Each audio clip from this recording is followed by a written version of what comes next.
I do enjoy this game. Or with your, favorite characters such as Aaron Hall, the Mandalorian, a dead, decrepit stormtrooper called Sentinel, a robot Jedi called J3D1. Why does the Jedi? Do you say a Jedi? Yes, Why does it have a droid name? because it's a robot. That doesn't Or make any sense. or you could play two fucking Jawas stacked on top of each other called, hear me out, Utini. Why didn't you start with that one? Now I'm sold. A blind sniper, Diego. Go, Diego, go.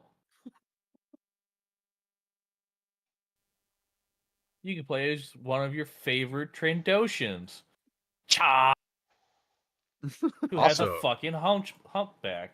we are live on Oh. YouTube right now. We have been for the last like 3 or 4 minutes. Gotta be careful around Nick. He's gonna do this to us You repeatedly. can Oh yeah, you every can time play I'm as gonna your start the live before I start recording. favorite Greedo, Scora. That's right. I called Rhodians just Greedo. Wow, that was so racist. Yep. It's Well, not. His name is Greedo. But welcome to our their live. name collectively is not. Welcome to our live, where Josh is gonna have some serious hot takes on Star Wars. Join us next week for more. Yeah. All right. Do you guys want to start with Kaiju number 8, or do you want to start with -1? Dealer's choice, man. All right.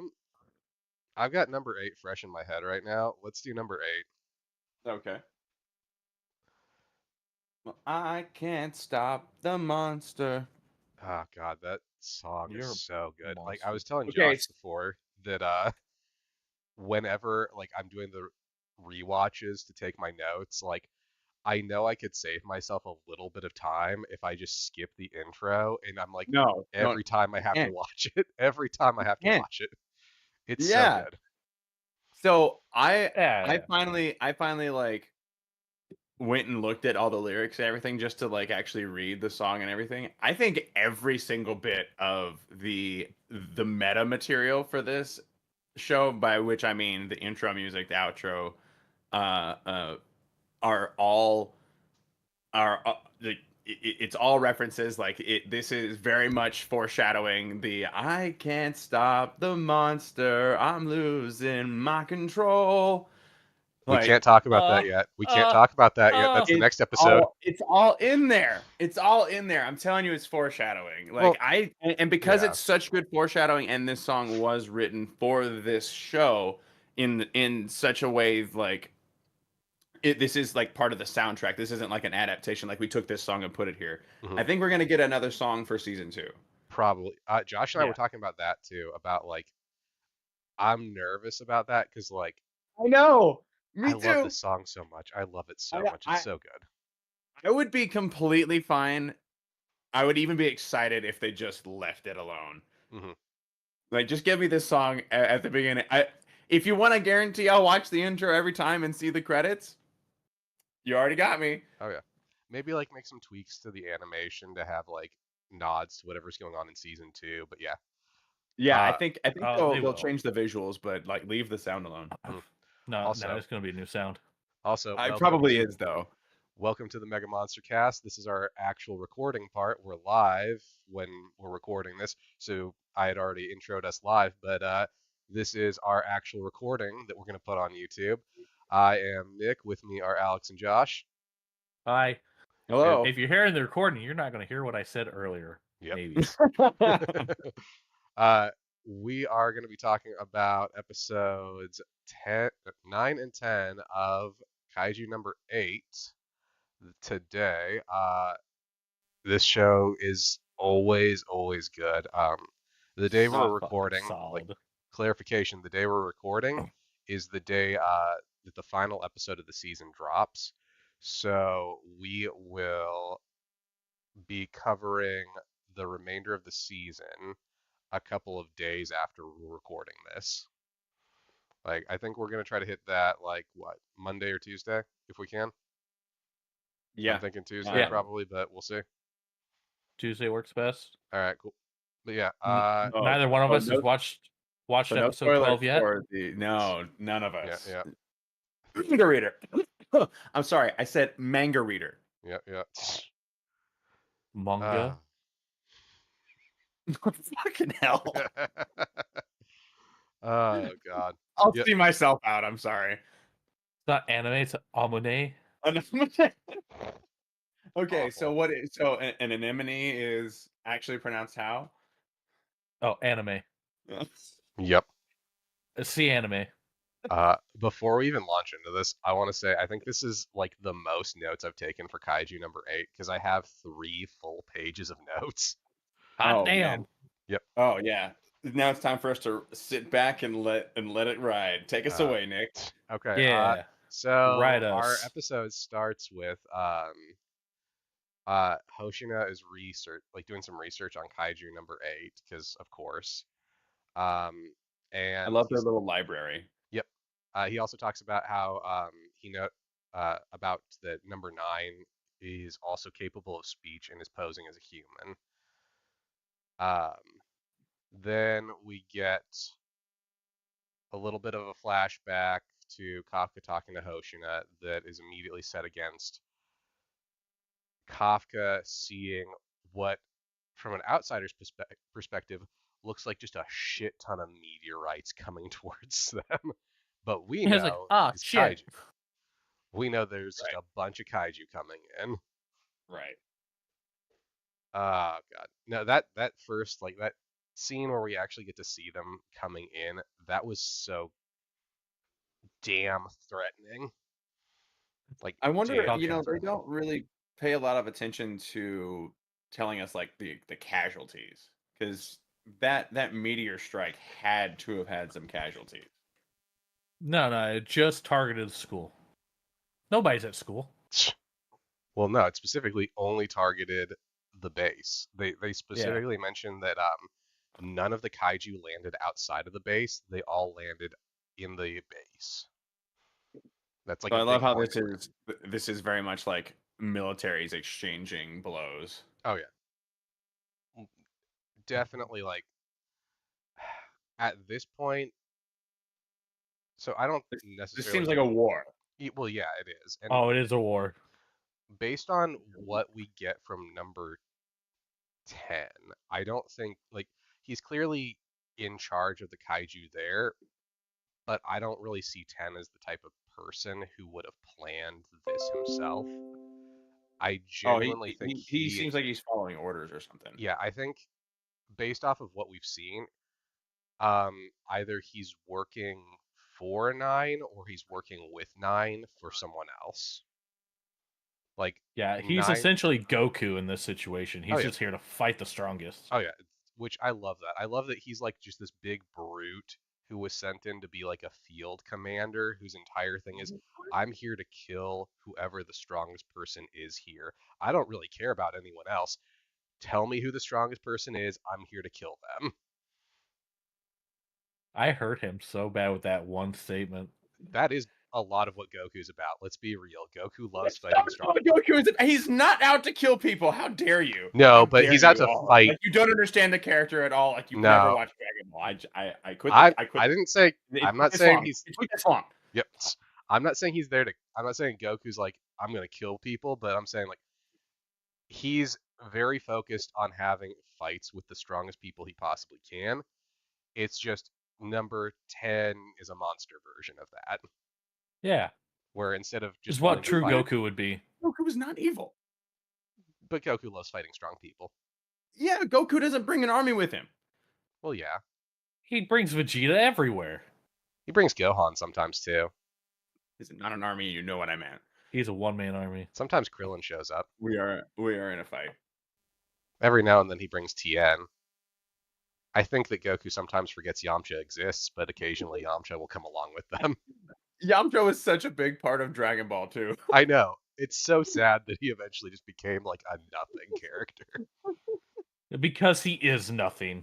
He became the joke character and then less than a joke. Yep. Yeah, God. Tien got more spotlight than he did. Well, it's because Tien's Tien's awesome though. yeah, like Tien Yeah. was a genuine like heavy hitter for most of Dragon Ball, and like kind of a heavy hitter at the start of Z still. I Like, mean, he gets his moments when he's like holding off Cell. He gets his moments in the Tournament of Power. I mean, yep. And this is that when was a we lot. switched to just He, talking about Dragon Ball. No. oh, Uh, what happened there? All right, yep, we're back. Yeah, yep, yep, let's just launch us back into kaiju. yep. So, And what? we also find out that all these kaiju are wyvern kaiju, and that while there's like a little bit of like difference between what their rankings are, they're all sitting in like the low to mid 6 range for Yeah. their Do they refer to these as Yoju? yeah, they're all Yoju. Okay, so they're still in the lower class of the current encounter, at least the Yeah. Hanju being number 10. Well, I don't think so the way Ten, I don't think 10 is supposed to be the Hanju for these. I think 10 has just gone out and collected a bunch of Yoju to bring with him. Yeah. Because, Okay, I'm just trying to figure out the classification scheming. well, I yeah, think, because I mean he's Dai Kaiju class. yeah, You're he's in, right, but like, but is it? I think Honju looks similar to their Yoju. I think this is a case where, well, they also Yeah, talk about that, uh, the wyverns usually attack, they're like solitary attackers. They they usually do. come Yeah, in like on their own, and there's maybe 12 of them that attack throughout the course of a year. yeah. So the coordination is novel. Hmm.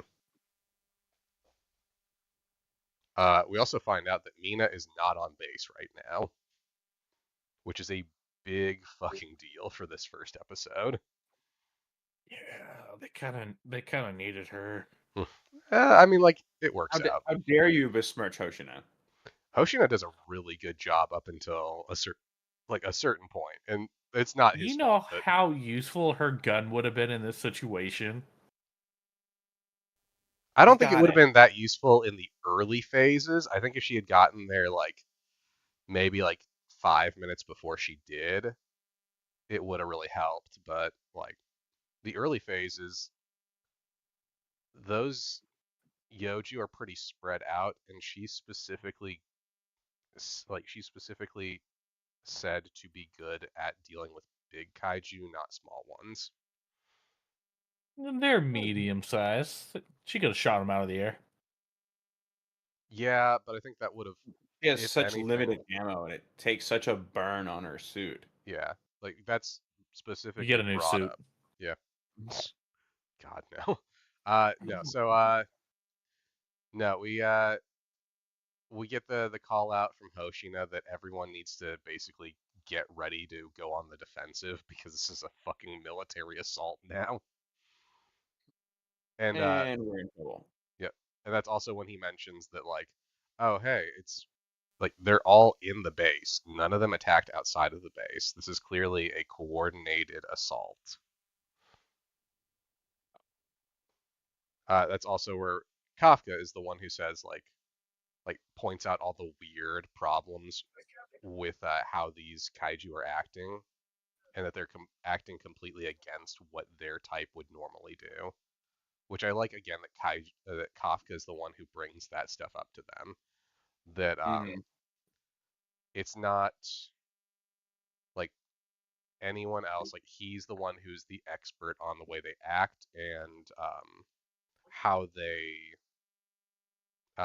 like what their physiology is, because that comes up Yeah, later in the he's a episode too. subject matter expert. Which again, I think that's a really cool take on like even if he wasn't Kaiju number 8, like he still has a shit ton of use for the Defense Force. Like he is still like to, He's filling a niche role that doesn't seem to be filled by anybody else. yeah, Yeah, like you'd think there'd be a little bit more people in this military that would know a little bit about the yeah, kaiju they're killing. yeah, They basically just brute force it. There's so little technique, and that's what like Kafka doesn't have brute force, so he's reliant on technique, and it pays off. yep. honestly, again, that's why Picnic. I mentioned this in another episode. I genuinely think Papa lands on his left foot. if it wasn't for Hoshina, Mina probably would have had him join the Defense Force as a member of like the science team instead. Like I think that's where Is she that an wanted him to be. option? Because like they talk about like how many times he's applied. Yeah, but I think like Like wouldn't he have tried that avenue? And wouldn't they have had several opportunities to try that avenue before? yeah, but so based on what I can kind of tell, I think he almost always failed out on the physical challenge portion. Like I I think they think that's didn't what we let heard in him. like the second or third episode. Yeah. Yeah, I don't think they let him get to the part where he went into the field before. I think like he just kind of fluked his way into getting into that field practice one, which is where they actually realized what his specialty was. Up until then, they probably They should never have let had him. a. They really should have a science test at a lower stage in the application process. I mean, realistically, he probably should have just applied to be a member of the science team. Like I would That imagine Then he there's like, couldn't stand next to Mina. yeah, instead he would have like stood in the in the in the coordination center and told her what to do. I mean, it's a team of. I mean, it's all about perspective. Oh yeah. Again, like I'm I obviously like I'm happy that he's in the field because that gives us like a bunch of cool action scenes. But like again, I just love that he is so clearly the expert on how all these things work that like he's the one that's calling out the weird way they're behaving or in a later scene he tells them like, hey, stop attacking from the front, attack from the back because that's where they're vulnerable. They have like really durable, thick skin in the front, but if you attack them from behind, it's super Right. thin, so they can like still maintain loft. Yeah.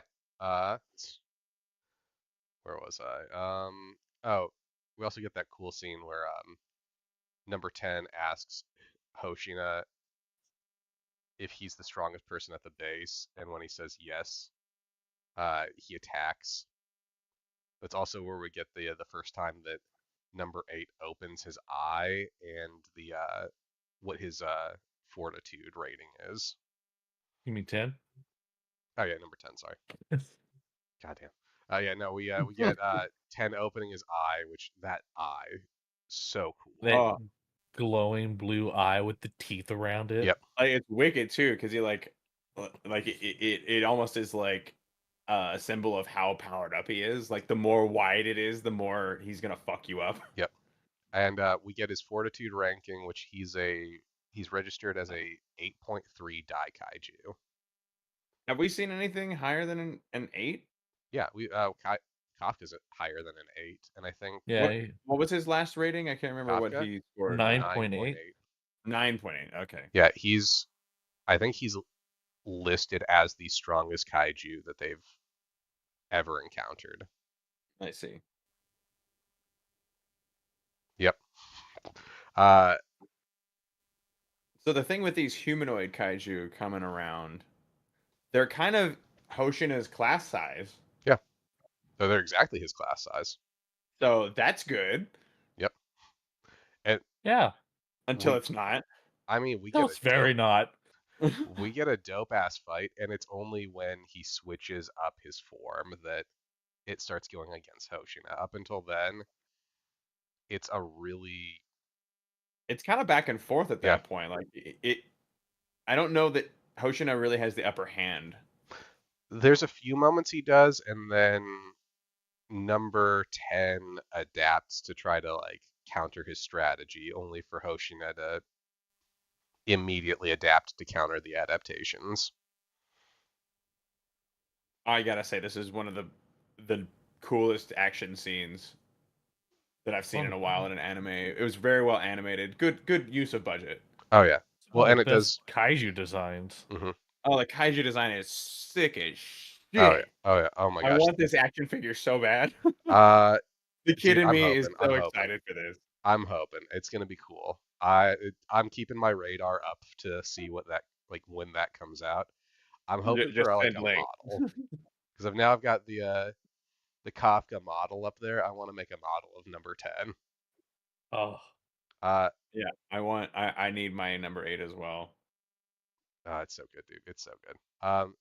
But while before they actually get into the fight, I want to mention that number 10 releases a battle cry, and that's when we get like the full-on assault from the rest of the wyverns that they've essentially just been kind of like they've been engaging with enemies that are engaging with them. This is the first like that battle cry is when they start going on the offensive, really. yeah, This he just activated this Order just reminds 66. Yep, he's gonna kill a bunch of humans. apart from that, this just reminds me of like the hierarchy in like the Forgotten Realms levels of hell. It's like, you know, the minor demons all obey the devils, and you know, like it very much felt like, okay, there's a lot of anarchy with like the imps and everything down in the pits of hell, like with the wyverns, but like now that you've got a Dai Kaiju around, oh, okay, we'll fall in line. It, Mhm. it's very clearly coordinated here, but this didn't feel like this feels like, you know, just the first force you'd send. Like whoever is coordinating these attacks against the military of humanity. Oh, Yep. oh, because you know, number 9 is a schemer, number 10 is a brawler. Uh, they're both just agents. They're both like, you know, the first line you send. This is Well, the amount of escalation is going to be insane. not only that, but like number 9 is clearly he's a schemer, but he's also like seems like he's more suited for espionage too, with his whole Exactly. Well, it's shape-shifting. clearly espionage. He's the Yep. only one that has presented disguise techniques. And he seems markedly smarter than number 10.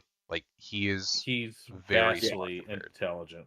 Yeah. Yeah. Like like 10 is smart to a point. Like he's capable of speech, he's capable of talking, but like he's Just And he's like clearly got Goku. kind of a plan, but he's not like I said, a schemer. yeah, Like if someone to actually be a schemer or be good at espionage, you got to have a long-term plan in mind, and you got to be able to follow through and execute and adapt. yeah, And number 9 is, uh I do not. I am very worried about that individual. yeah, yeah. He's gonna be a long-term threat. I can almost guarantee Because that. yeah, probably like the series antagonist. Mhm. Um, because his power set is very clearly not defined. Yeah. Whereas 10 is very defined. We actually get some definition on what 10's like during that fight with Hoshina. Specifically, his punches hit with the force of a meteorite, and Here, his yeah. skin is thicker than Kafka's. How do you get the Everybody wants to use a measurement other than metric. Yep. Well, I mean, I think you can't stand to use communist units. I think that at a certain point, like Hoshina's fighting him when he's thinking that. It's not a well, he hits with like the force of The freight train. like eight. 65 fridges. Yep. No, he's gonna be like, oh, this is like it would be like if a fucking meteorite hit the ground. That was 20,000 joules. So yeah, we get those 2 points, which I really liked too, because it's kind of cool seeing what like his skin is thicker than Kafka's or tougher than Kafka's, because that means like he has to plan around that, which he immediately does. Because during their fight, uh, Hoshina aims for the gaps between his armor plating, like his exoskeleton has these little gaps between it, and that's where he starts attacking. Uh, Just bef- like an actual knight. You just go right between the plates yep. to go for the Yeah. soft bits. During Hoshina's fight, we see what the other members of the defense force are doing. Where Well, we get some glamour shots at Kikaru that oh yeah, are fucking sick as shit. yep, the fucking Yes. axe, the new axe that she It gets. doesn't fit my personality, and everybody else on the team is like, yeah, it does. bitch." Bullshit. Yep. I love like she just comes sprinting in at like this insane Like speed fucking and then Sonic. swings. Yep, which The overhead slash shot where she's just, oh, Yep. it's so Sonic it's Wave. so It's so played. good. It's so good. I also love so again, I like to bring up that this show likes to have parallels between characters, and this Yeah, is a point that they parallel with Kafka later on in the episode. Or if not this episode, the next. I need to double check my notes, but yeah, like they do a really good job of paralleling Kafka with usually Kikuru or Hoshina. But yeah, she comes in, she's got this new axe. We get a flashback to how she got her axe, which is that essentially Mina and Hoshina pull her aside and are like, "Hey, so we have this cool new prototype axe. It was made out of the kaiju that attacked 2 years ago, um, and it makes shock waves." And she's like, "Well, why would you give this to me?" Well, normally we would only give these special weapons to people who are like ranked, but it would yeah, be unfortunate to not give the third most powerful person on base a weapon. yeah, you're already using over 50% of your suit. Uh, there's a lot of shit that's hitting the fan right now, so we're just gonna give you this axe. Considering like you've used signs in the past as an axe, it Oh fits. god, yeah. No, it works The so well. foreshadowing, Yep. the foreshadowing. Again, this show does such a good job of like setting up foreshadowing and setting up parallels between characters. I But also wrote, it doesn't feel unearned or ham-fisted. yep. No. It also does a really good job of like it pairs up the rival characters, so they're usually working together. Like when we see Yes. Ichikawa working at the start of this, like when we first see him working in this episode, he's paired up with Iharu. Aoi and Izuma, I think it's either Yep. Izuma or Izumo. I think Itsumo. Izumo, okay. They are paired up too. So like we get the rivals usually working together at least at the start of a scene with them, which I really enjoy. But we also That's get kind of a theme that I like about the whole series. It doesn't play the same cards that you'll see from like classic animes where everything is a conflict, everything is strife. Your mhm. friends aren't your friends.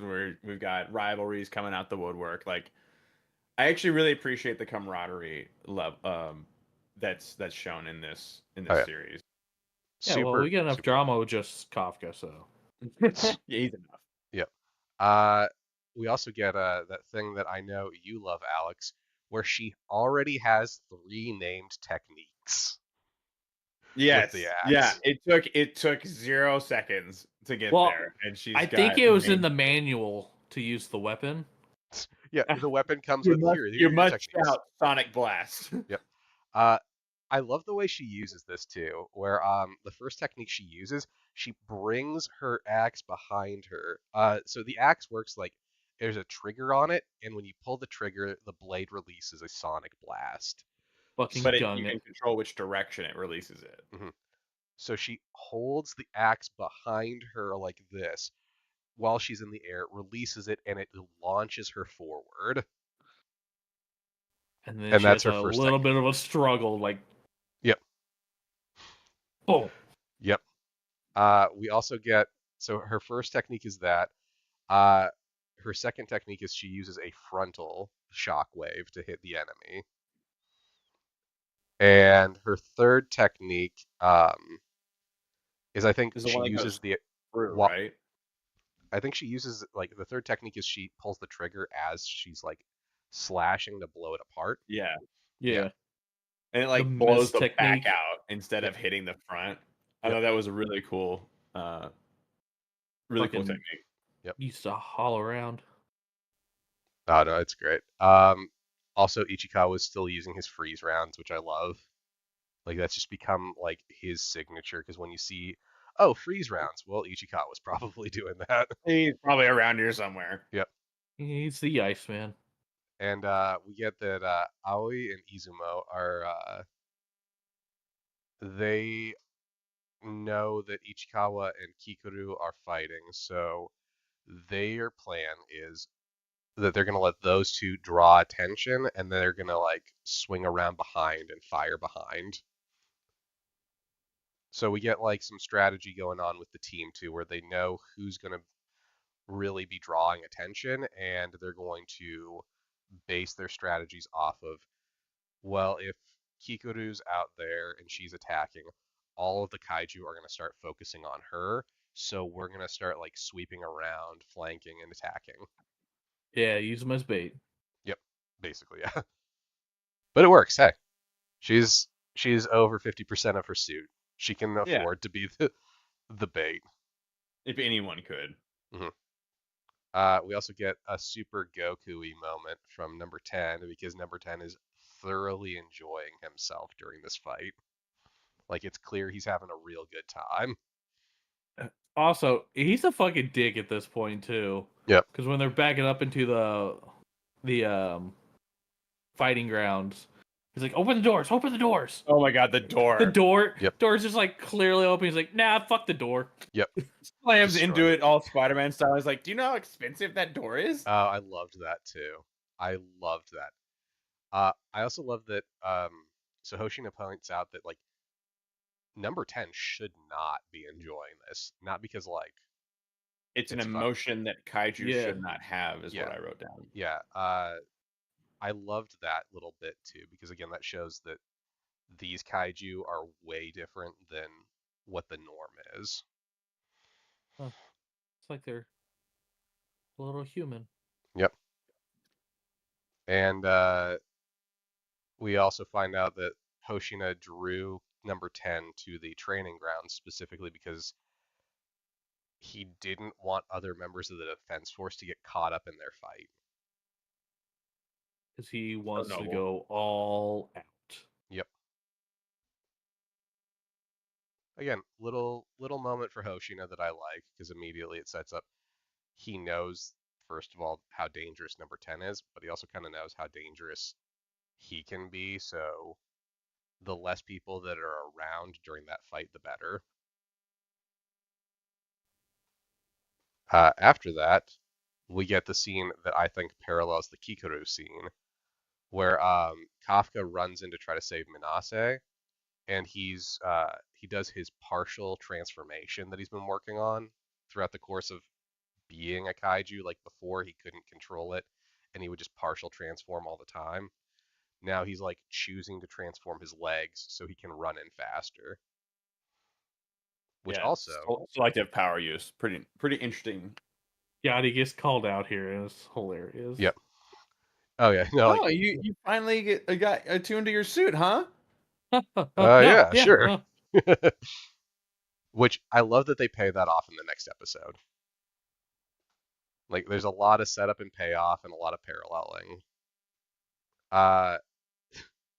And then Kikoru and Ichikawa come in to save them. And it basically boils down to now Manase and Kafka are in charge of evacuating the people that are injured while they take on the kaiju. Right. Which makes sense. I don't think we've had a whole lot of development for Manase as a character. In fact, I think this is the first time we know like what her name is, right?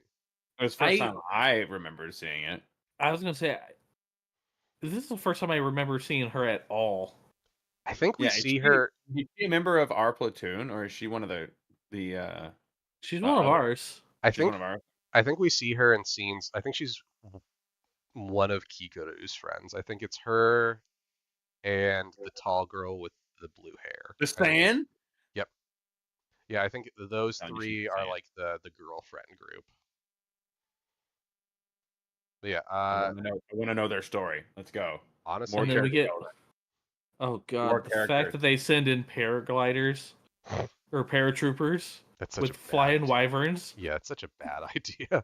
I What mean, the I fuck? love No, I love no, reinforcements coming in, but that's such a bad idea. it's fine. No. Fine. Have you seen Reign of Fire?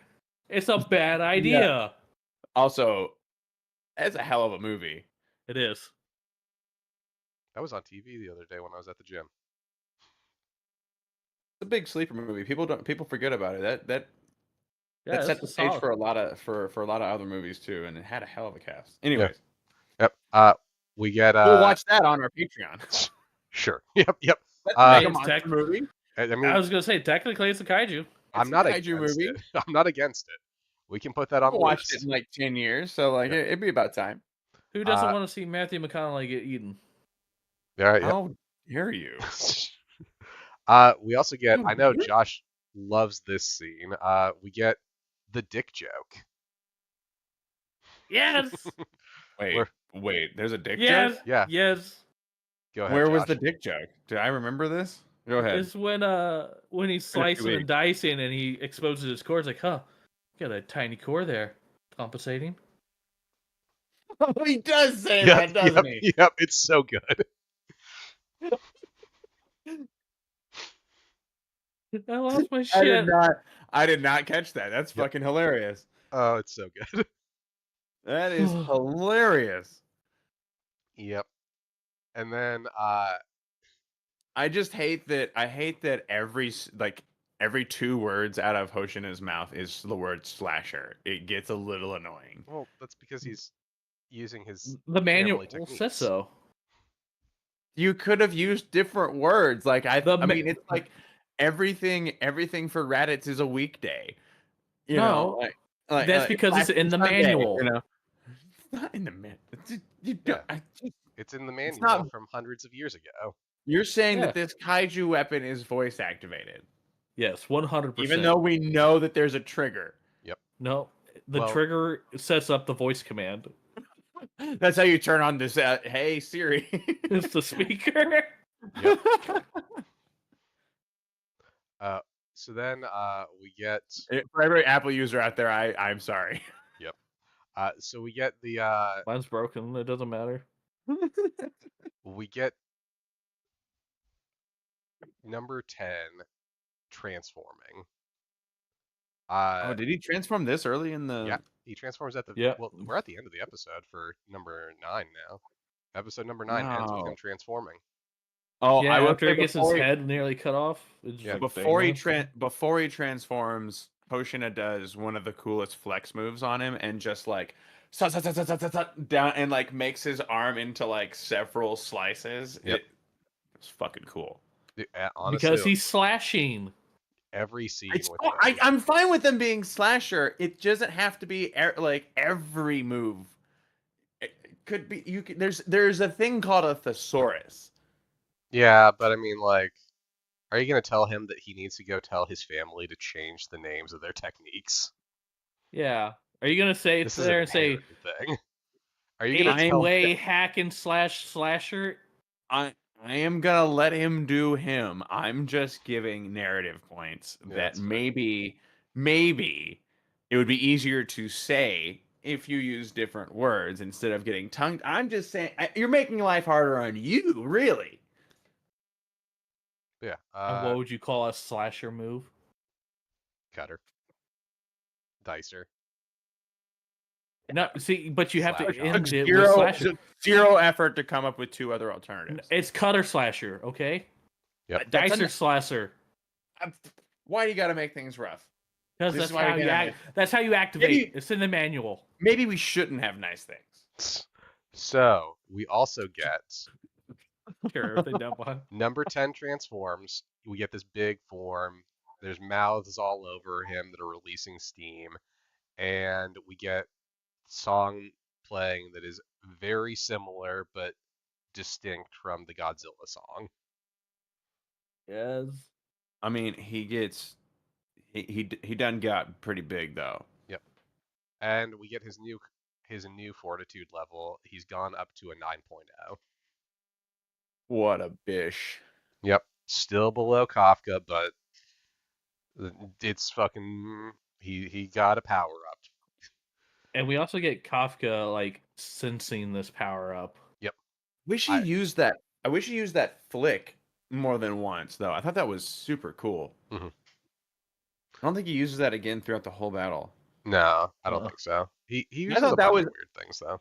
I thought that like he doesn't repeat a lot of techniques. So like the amount of effort that went into animating and designing this kaiju, like, oh, these writers. I'm really into this show. Oh yeah.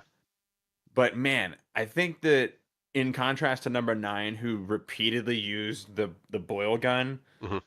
I really liked the flick. I thought the flick was so much more like dismissive and like the fact that it was more of like a force thing as opposed to like is he firing substance out of his fingers like I don't like the fact that you Yep. called it a boil gun.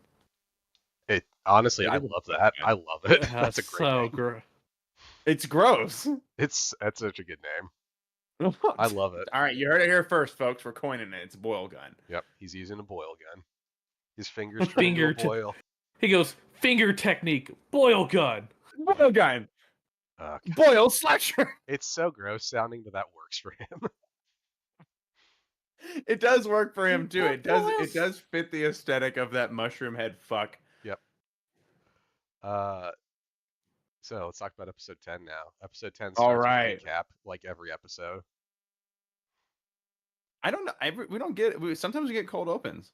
Sometimes, but I think most of the time we get at least like a little bit of a recap. Maybe it's like flashbacky with like some new stuff thrown in, but like this is straight up like a good chunk of it is just recap of what happened in the last episode. Yeah. We get a scene where the Supreme Kai of Time is very concerned for Hoshina. True. You did figure out that was the voice. She's no Uh, longer Okanagi. She's Yep. no Just longer another Okanagi. reason to play Xenoverse more. I need to sit down and play that some more, yeah. But no, Come on, man. There's room for another. I'd be down to play. Hey, come on. No, so we get You just get Super Saiyan God recently, so let's go. so we get that number 10 is now a giant class, which means that it is outside of Hoshina's expertise area, that it's too big for him to take on his own now. If only he had a longer blade, he'd be okay. I mean, there is some credence to that. I mean, like, He says like, "Oh, I can no longer cut through him now. He's too big." yeah, I wish that Hoshina had like one of those. I can't remember which video game it is, but like, there's a. I want to say it's like Dynasty Warriors or something where this character has a katana. The Masame, Say again. the Masamine, Possibly. the giant. It's a katana that's like 3 times the length of how tall the character is.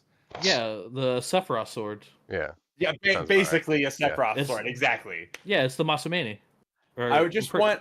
I just want him to have like this is where I wanted him to pull like a Darth Maul and just like put the swords together or in some way that made them longer. I don't know. Like it's kaiju tech. It could do anything. I don't know. I don't know the limitations of this.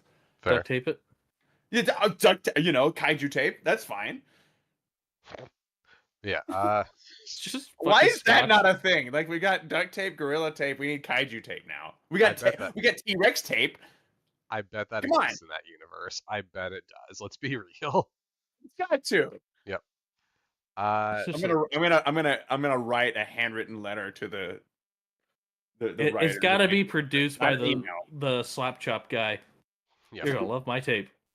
You're gonna love my tape. So Hoshina, my next note is Hoshina is jumping around and shit. I mean, what else? And he is there? gets That's fucking rocked. Oh god, yeah. No, this is You know. where it's clear he can't like take on this kaiju on his own anymore. No, this is gone from an actual battle to like now I'm distracting it. And he gets knocked back in the most disrespectful way. Climbing up the building just to stab him in the back and just a bunch of eyes and then backhands him through 5 buildings. Again, I love that moment where all the eyes open up on his back. The eyes were Ugh. bullshit. It was so cool though. Just that moment of like, It was cool, but fucking bullshit. Also, the kamikaze wyverns, so not cool. but it totally fits that character in my opinion. Like this is the Oh, point. it does. Like this is I think this bolsters the idea that this is a like even though we're considering number 10 a Daikaiju, he's literally nothing. He's below nothing. He's being sent on a suicide mission. Yep. Like we don't expect you like do whatever you want, but like his motivations of absolute destruction at all costs with all collateral damage on the table. Nah, man. Whoever is above in this organization of kaiju, far more dangerous. Oh yeah. And Well, which makes me think that number 9 is probably far more dangerous too. I would put money on that. Yeah. Yeah, I me mean, too. especially considering like again, Shut up, manga reader. like number 9 is clearly has a much more. So if I had to like number 10 is a hammer and number 9 is a scalpel. Oh, that's a good Ooh, analogy. yeah. Hmm. Yeah, I'll take you there. I mean, like I'll even go so far as to say that I think there might even be more distance between those two tools. Yeah. Because I think that number 9 is far more sinister than just being a scalpel. I'm very eager to see this character, and I also am very eager to see how many times he can make me laugh by being just a complete prick. Yep. Is that my torso? God, I love that. I will remember that for a while. Yeah. So will Uh, I. but yeah, Hoshina's suit overheats.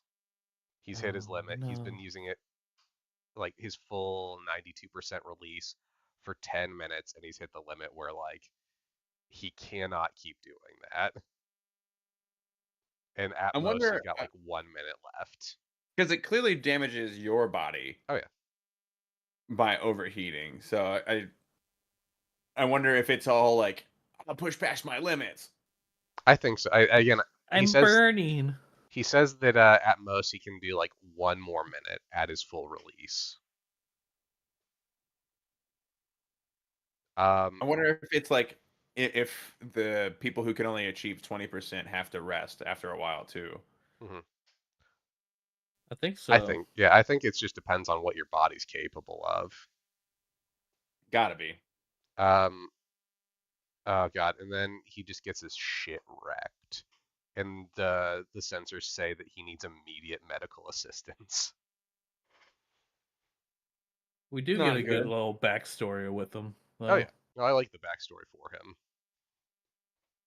because we find out that as a kid, his dad talks with him about how like you're a great blade master.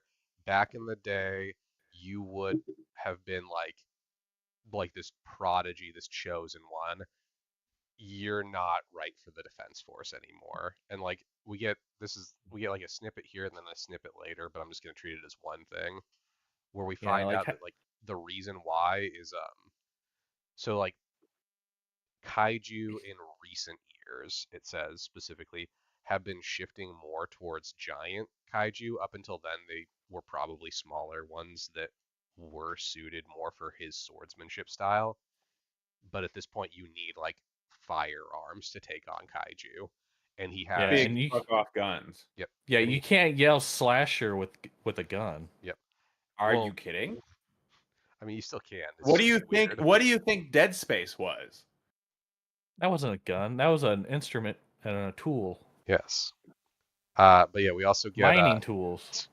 we also get the reveal that Hoshina has really poor uh, combat skills when it comes to guns, that he has like virtually no aptitude for them.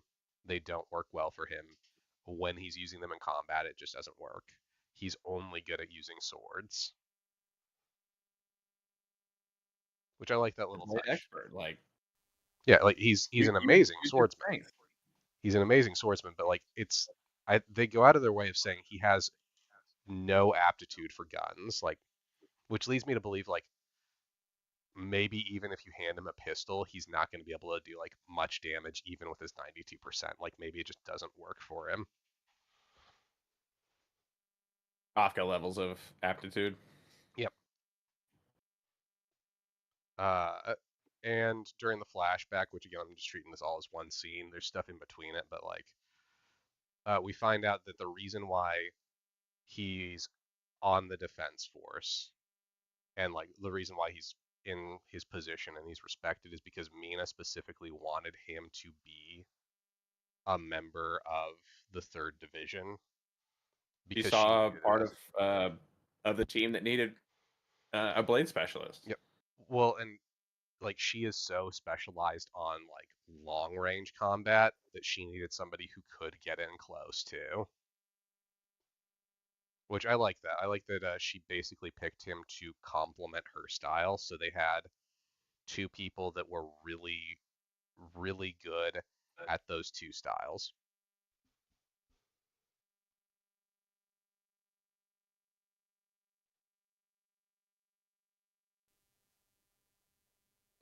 So after the flashback, we get him getting his ass kicked some more, Hmm. and then we get the near coup de grace and the Deus Ex Mina. Yep. I do love that. I love that she comes in and basically just, well, time to save everybody. Because you know what she did? She also pulled a Goku and just sat back and watched while Vegeta had to fight a giant cat god. Yep. Was I right in this moment where she actually uses the tiger as a backstop? Yeah. Yeah. That was pretty cool. So there was something that I noticed in this episode for the first time. Did you pay attention to the tiger's eyes? I can't say particularly no. Okay, so this Oh. time I was actually looking at I was looking at Baco the tiger. Um, his eyes are weird. Specifically, he doesn't the sclera, the white parts of his eyes aren't white, they're black. That's He interesting. has he has the same eyes as Kafka's Kaiju form. Hmm. Hmm. Hmm. Hmm. Such implications. Yep. Because I was looking at it, I was like, huh, that's weird. Like his eyes just kind of like fade into his face, and then I noticed like, wait, no, they fade into his face because the white parts are just black.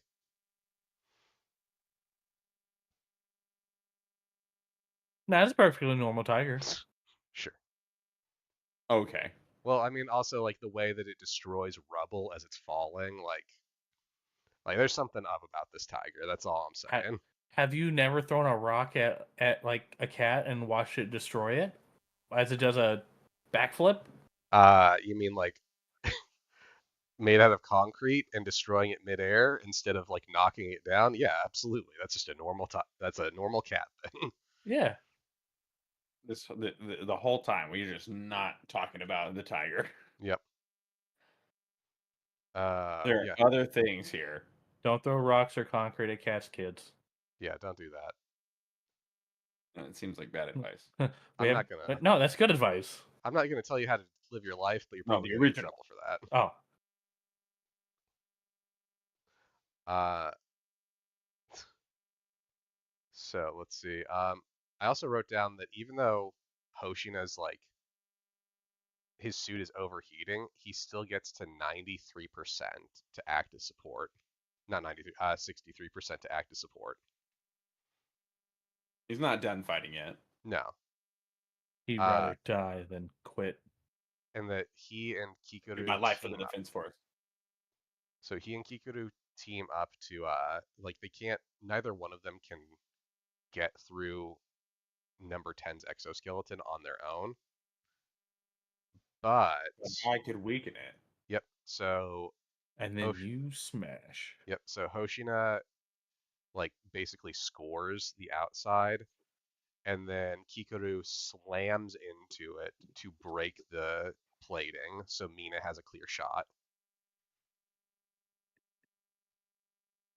I like that consistently throughout this series, a theme of teamwork continues to show up. Hmm. Yeah, Yeah, that'll really good. continue. We Let's get see. as the battle continues on, we get the full Super Saiyan Mina mode. Hmm. Pretty epic. Oh god, that was so good. That fucking charge. Combat power 96%. Combat power 98%. Can't Uh, get to 100. so I love So pretty when cool. she actually hits his core and he just bursts apart. Blows up. I will say I'm looking at the episode now. They actually do, after number 10 goes down, they say the Honju is down. Ah, okay. So he is considered the Honju. I must have missed So that I part. think that Honju and Yoju are like encounter level classifications. So like maybe boss versus underlings. Yeah, Okay. basically, like in this encounter, the Honju is, the Okay. boss is, the underlings are. Okay, that makes sense. That's kind of how I'm reading it so far, because they refer to the big bad of the encounter as Honjus, not like Honju's the name, but like I Well, said, I think it's an encounter level Okay. classification. the Makes sense. Honju's basically the class. Like they're typically the larger or stronger kaiju Hmm. versus the Honjus that are the smaller, weaker ones. Okay. Uh, That's the definition that I looked up. so one second, I'm gonna step away from my computer, but you guys can still hear me. So we get Dead ass. yeah, I'm all sweaty because I did leg day today. Oh man, Gross. Yep. But no, so I think it's back day for me. we did we get a Back day, huh? we Yeah, get you should where a try normal stretching me a little bit. we get where a normal episode of an anime would end here. Where like they've taken care of the threat. They're So mean. yep. Sorry. That's fucking funny though. We get that point where they've taken care of the threat. Everyone's trying to like bounce back and recover. They're like coming together as a unit at the end of this like horrific attack. But this isn't your normal anime right now. And instead, there's a new threat because all the wyverns that are left in a brilliant setup and payoff. Because as Alex mentioned, number 10 has been launching these wyverns now as like suicide bombers. Yep. All the wyverns fly up into the sky and start amassing together to create this giant kaiju bomb to take out the base as like one final. Base, it's like a 10 square mile Well, I they're mean, gonna take out. I think this is just a case of I really need to make sure this base is gone, so we're gonna take out as much shit as possible. Yeah, this is something that you would call a draw. Oh, I love that moment where number 10's like, well, Yeah. you killed me, but I'm gonna kill literally everyone else here, so we'll call this a draw. I had this planned all along. I'm not actually that upset about it. Yeah, I kind of assumed I was gonna die at some point. I am an Oh asshole who only thinks about fighting. man, and then we get this flash across the screen, and then what's this? Kafka Yep. unleashing the power of his suit. You Yep. idiot! And I love that Hoshino's like, wait, how the fuck is he running this fast? Like How the that's what fuck is he he doing notices. these jumps? Yep. Wait a minute. Yeah, he's like, oh god, that's not 1% power. Like, I knew there was something weird about you, but I really liked you, man, and I wanted to believe you were a normal person, but like, this isn't normal. You can't do that with your shitty percentage level. Like, something's going on here. I love the facial animation they did for Hashino. Like he is so goddamn shocked. Yeah, his The eye expression is on point. the Yep. pulsating that they do. Yep. Yeah. It's so good. Like, Ugh. you can tell a lot was put into, like, from the point Kafka starts running onward, like, there's a lot of budget in this. Because, we get Kafka transforming, like completely transforming in front of everyone because he plans on going up there, punching the bomb as high up as he can, so it's a like so he can clear it and the explosion won't destroy the base and everything around the base. Oh god, that rocket punch was so good too. Dude. So many rockets. Hmm. All of his limbs just sprouting rockets so he can fly up and punch it. And you can see, like, as he's running up, Ichikawa's freaking out because, like, no, this isn't, like, you can't do this. You can't transform in front of everyone. And Kafka, as he's preparing to punch it, he just had, like, he is thinking over, like, apologizing to everybody. Like, it's so good. Do you It's guys think fucking that, great when he. do you What? think, Kafka thought he was gonna die? 100%. Like I he yeah. knew the defense force was going to do something at this moment. Mhm. But I love the fact when he actually gets up there and punches it, and he has his kaiju eye, and then his bloodshot normal eye Yep. before the bass actually even starts to shatter. Yep. Yeah, it's got imagery for both Venom and Darth Vader. It's very well done. Like, this scene is so good. You can tell a lot of money went to this. Like, Well, and then goddamn. even as far as he launches it forward, it still decimates the base. Yep. But at least people survived Yep. He does save two more. just by standing there looking cool. Cool guys do look at explosions as long as they block them at the same time. I mean, if you can punch a bomb the size of a building into the atmosphere, you can absolutely look at it if you want to. You can do whatever the fuck you want after that. Except not really, because then Mina, who is very upset by this, comes up, pulls out a pistol, What like are you gonna all do these, with that? yeah, What are you gonna do with that pistol? all these Well, it other does. defense force members pull out their rifles. And they're like, all right, we got to take you in. But this scene does such a good job showing his like humanity. Yep. It's like, yeah, he's a monster, but it's just that like the tear, the face God, yeah, no, makes me sad. this was a great episode. Like, the way this ends is so good. Like, it's such a tough moment to I get. Like, can't believe they pulled the rug out in the first season. I thought it was I gonna happen. cannot believe it. I was hoping it was gonna happen this season. I really was. No. I was, because then that sets up. No. Because then they have to have a different dynamic for season 2, and I'm curious what that's gonna be. I thought they would have got settled and then pulled it out in season 2. Oh no, see, No. I think having hit, because at this point it was settled up until this moment. So now they're upturning things, and now we're gonna get a new status quo for season 2, which I like that idea. Yeah, I'm in for it. Yep. Yeah, it could be anything. Gosh, yeah, no, this was No, damn it good. couldn't. So high point, low points of these two seasons. Not seasons, these two episodes. Jeez, if we had 2 seasons, I'd fucking eat this shit up right now. No, high point, low point of these 2 episodes.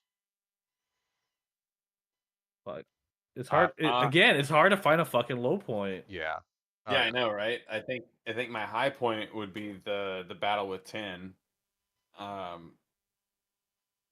Just great fun action. Um, Honestly, my high point is literally the final scene of of episode 10. The Like, guns the being first pulled on him.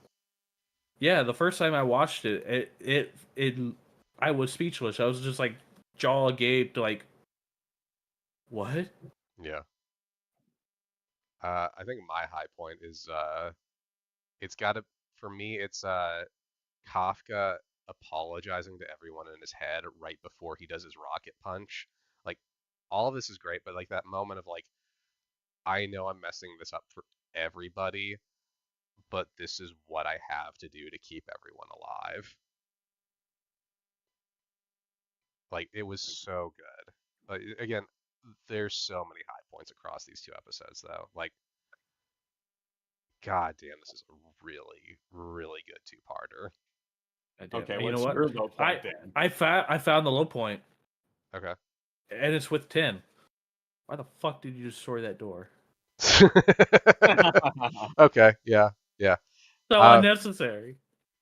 For the lulls. I mean, okay, so I have like a low point, but it's not like a low point. It's just like a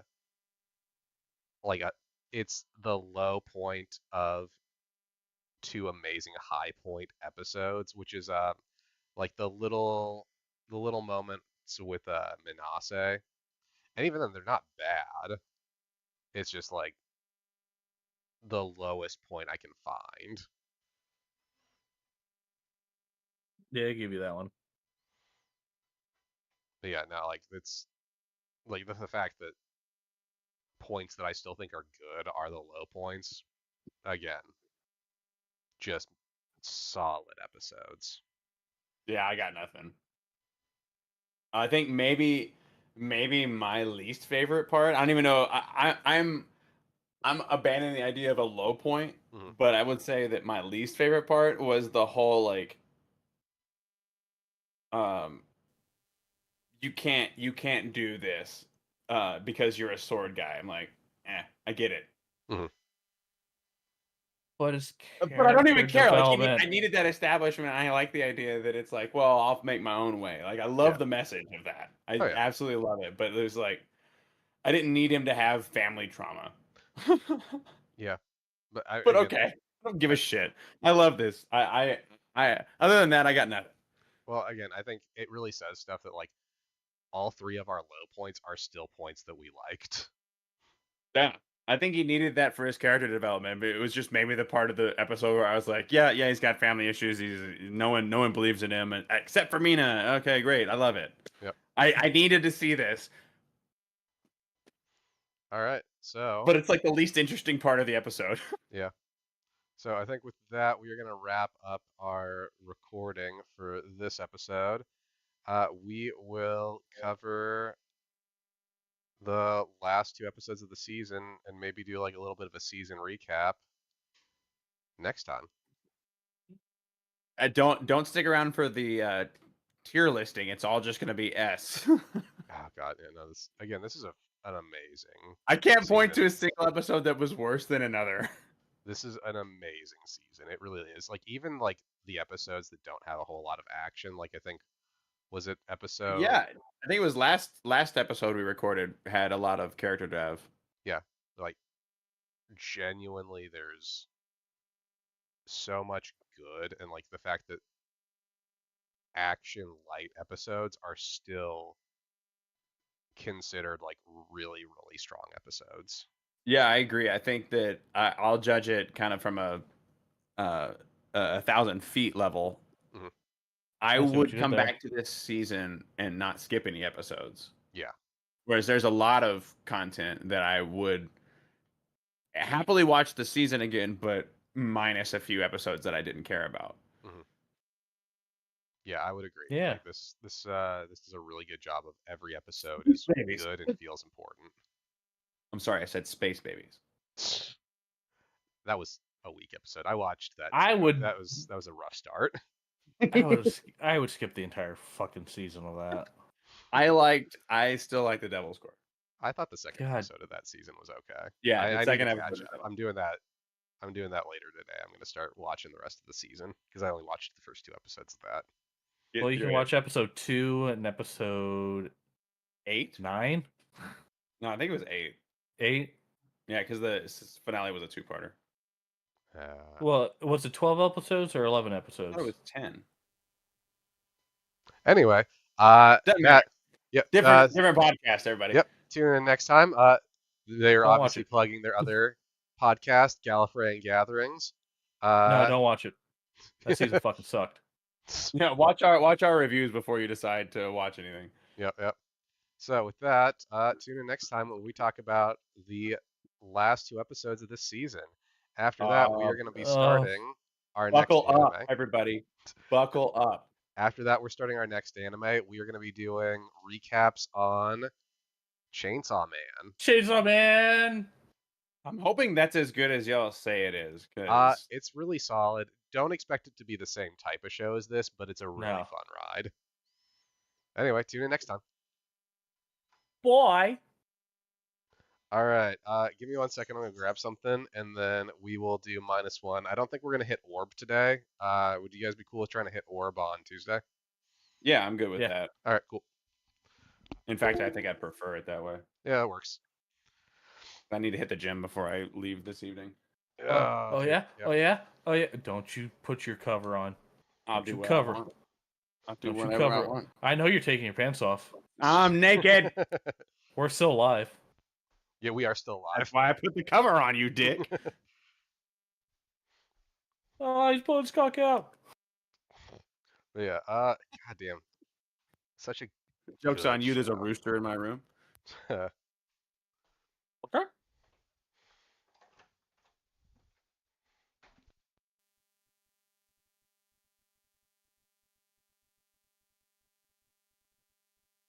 Deathly quiet. I'm just ready for Josh to shit on -1 the whole time.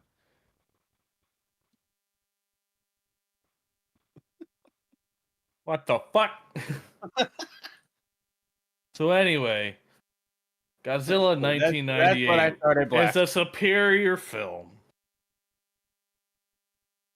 I threw up a little bit. Let's talk about how all the Millennium movies are better than this. Oh god. I prefer the legendaries. Oh gosh. Yep.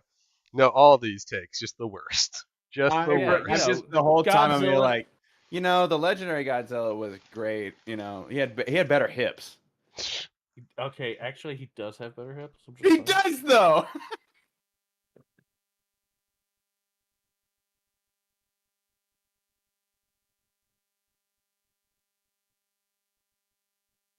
Dude, Kaiju number 8 is so good. I know now. I'm totally reading the manga. Like, I can't stand it. I could have watched Orb today, but nope. Had to watch episode 12. Yeah, that's fair. Dude, I get it though. I completely I get had it. to, man. No, I get it. I get it. I felt so bad. I was like, Nick's gonna get me, but he's gonna get it. No, I don't blame you, man. I am really looking forward to watching it tonight. Like honestly, I'll probably watch it after we're done recording our -1 episode. Dude, the way 11 ended, I can't believe you didn't get to watch it back to back. Ah. Ah. Such a good show. Such a good story. Yeah, honestly, this is probably like one of the best anime out there right now. I like Like, how they're handling all the characters. It makes me so happy. Like, there's not any like, I don't, correct me if I'm wrong, but I don't see anything like problematic in the show yet. no, I don't think so. Good. Like Kafka is cringy, but in like such a nice way. Ah, damn, I forgot. He's I not forgot. cringy and he's not cringy in like a sex pest way. No, I forgot. He's just an idiot. I forgot the moment where he's to talk about the moment he's crying and like snot's coming down his face. Oh man, I saw that. Yeah. He's just like, this is the coolest shit ever, man.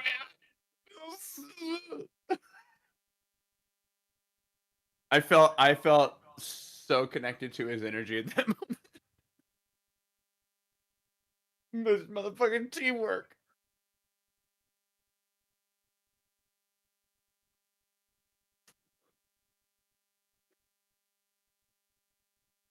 No, like honestly, this is such a amazing show. I am really, really happy this exists. Yeah, and the art is so good too. hmm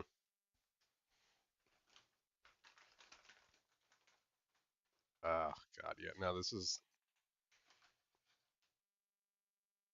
I'm trying to think. I'm this isn't a anime that I would show someone who doesn't watch anime, but at the same time uh, I'd kind of feel reluctant to, because now what else do you have to go into? Like, there's Yeah. some really great anime out there, but like, this is some top tier shit. Oh yeah, you would be starting them off on such a high note. Like, everything after that is just gonna be like, okay, I guess I'm not really as into this anymore. So like, I think you'd have to do like a slice of life immediately afterward, like a really, really good slice of life, but like something that has like no action so that they can like recalibrate. Yeah, Wait, like what are we recalibrating from? show 'em some like what is it? The studio Studio Ghibli. Studio Ghibli, yeah.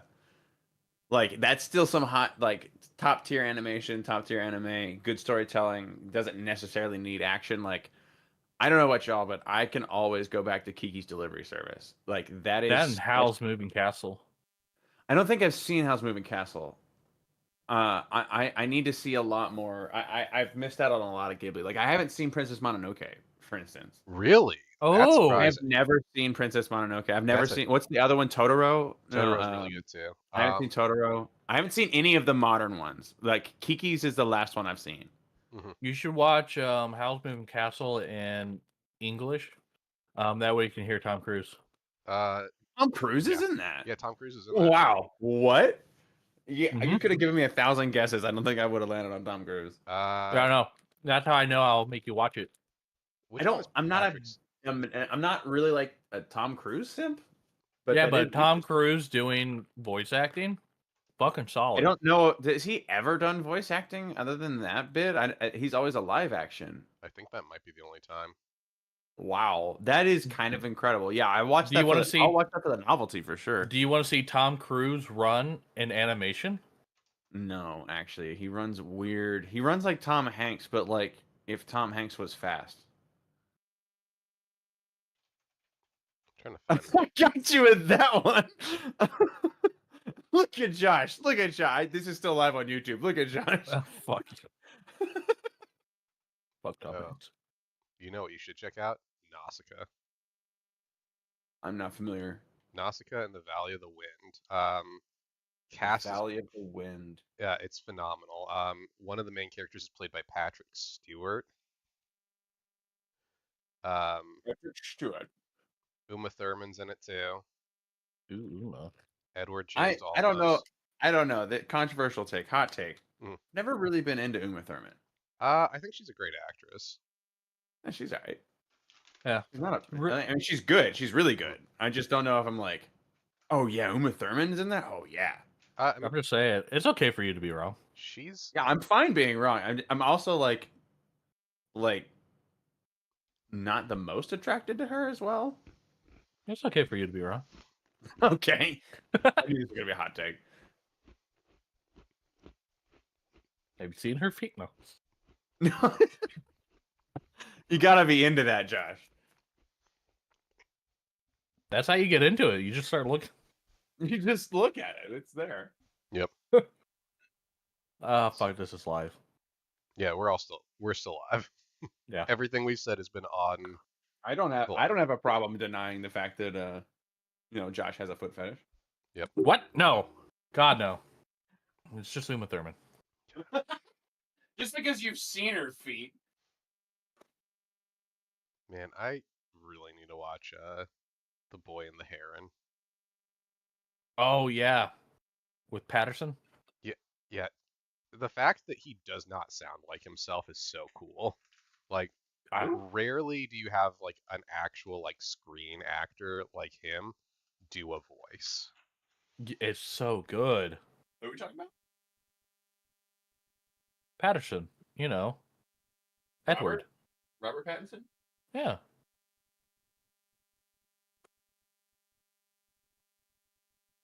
You know, Batman.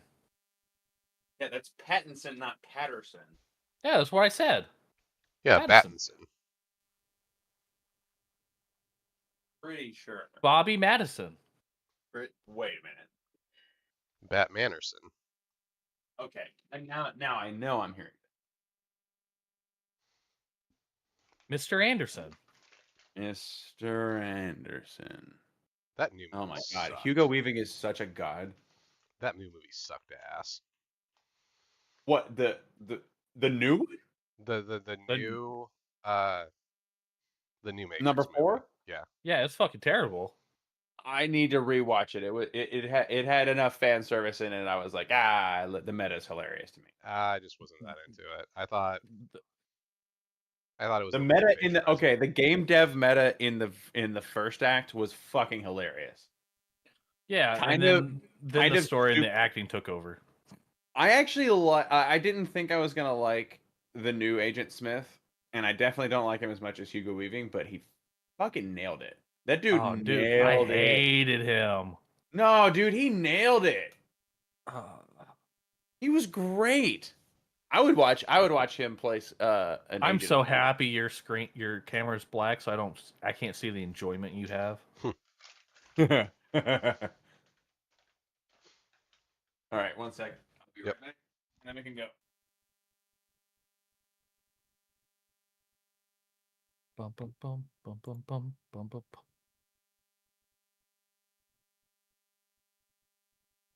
God, The Boy and the Heron has such a good cast too. Pattinson, Karen Fukuhara from The Boys, Gemma Chan, Christian Bale, Mark Hamill. Again, because Mark Hamill is apparently just a regular for Studio Ghibli at this point.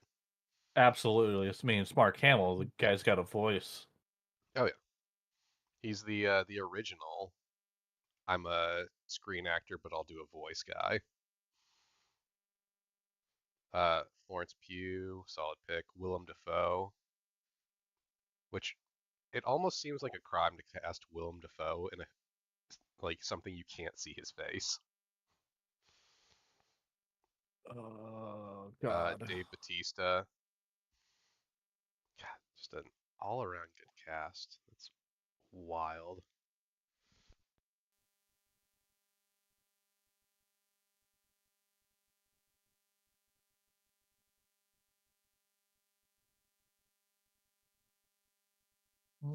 They have Dan Stevens playing a parakeet. That is wild. They have Legion from the TV show Legion, I don't and think I I've guess watched that. Trapper from Kong X Godzilla just playing a parakeet.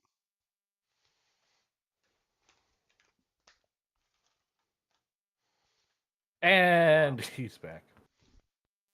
With pants on this time. You don't know that, but I do have my Godzilla shirt. I have that.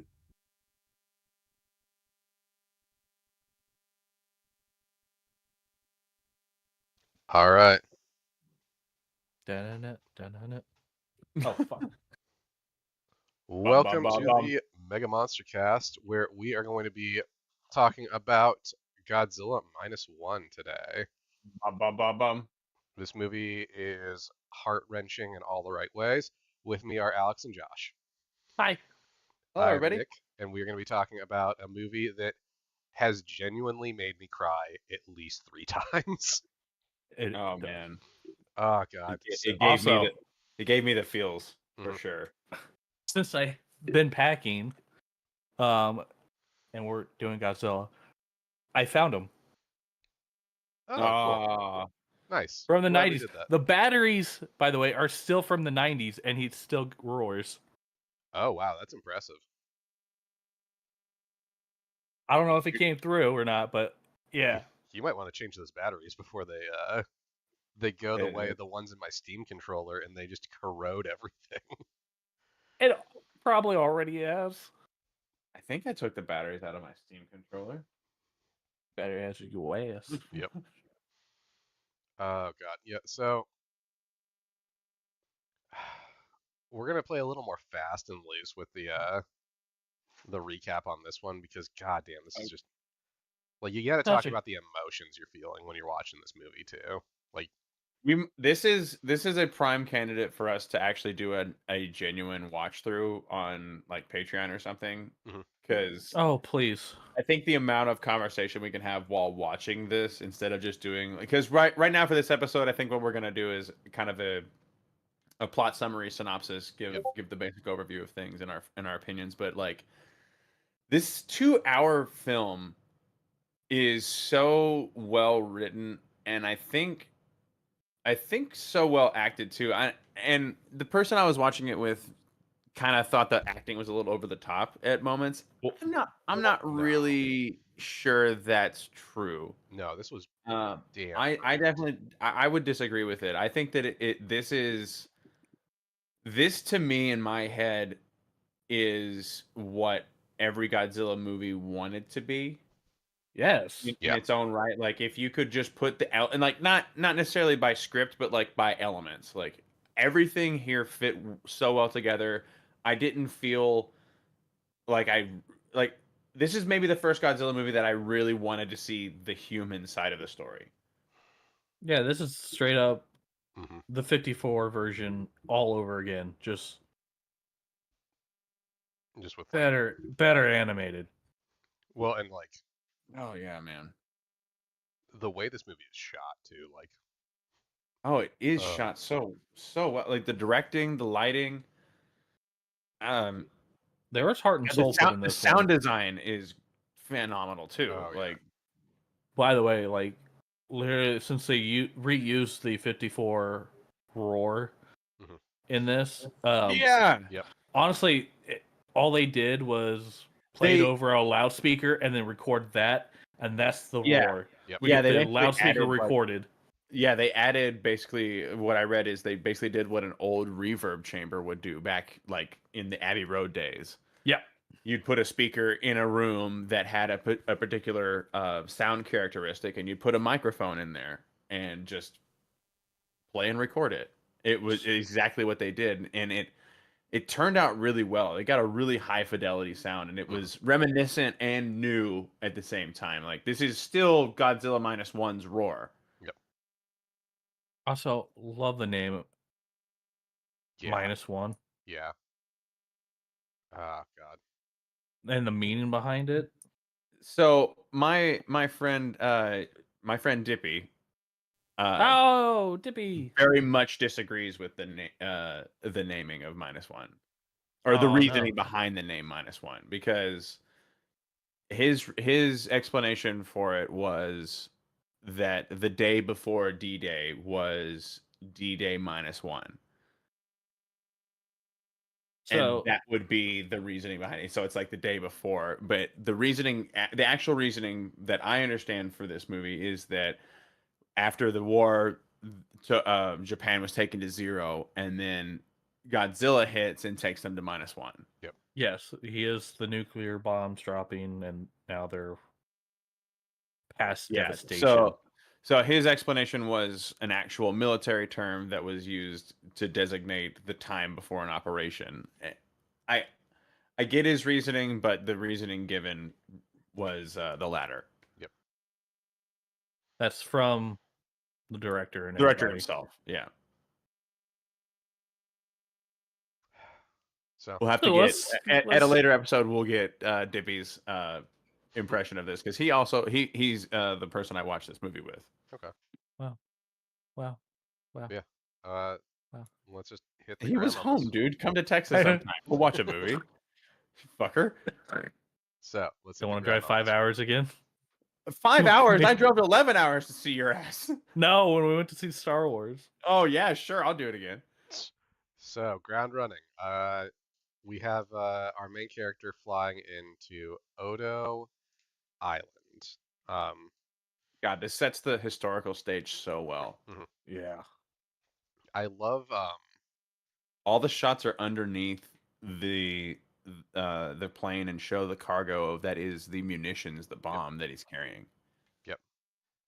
This is where we're introduced to Koichi and Tachibana, which I will be calling him Koichi because not only is he Koichi in this movie, he's also the only other thing I've seen him in, because I've seen this guy in another movie. He played Koichi in the live action JoJo's Bizarre Adventure movie. Oh fuck. Really Yep, weird. yep. This is the only other thing I've seen him in. But yeah, he plays Koichi in both of them, so I'm just calling him Koichi. But we get Koichi talking with Tachibana, and we find out that like he's there because there's something wrong with his plane, that he is a kamikaze pilot, and he's come there because something's wrong with his plane, only to find out there's nothing wrong with it.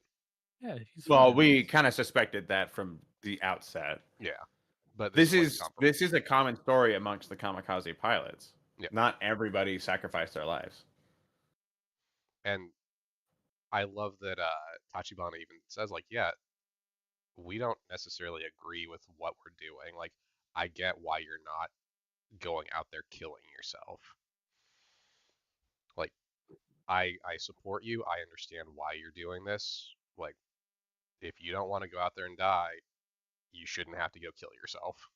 I couldn't tell at this point. It seemed to me, conversely, that Tachibana was kind of calling him out for being a coward. A little bit, but at the same point of time, I think it's supposed to kind of offset like how he's going to speak to him for the majority of the rest of the movie. That Yeah. he had sympathy for him initially, and he loses that sympathy real quick.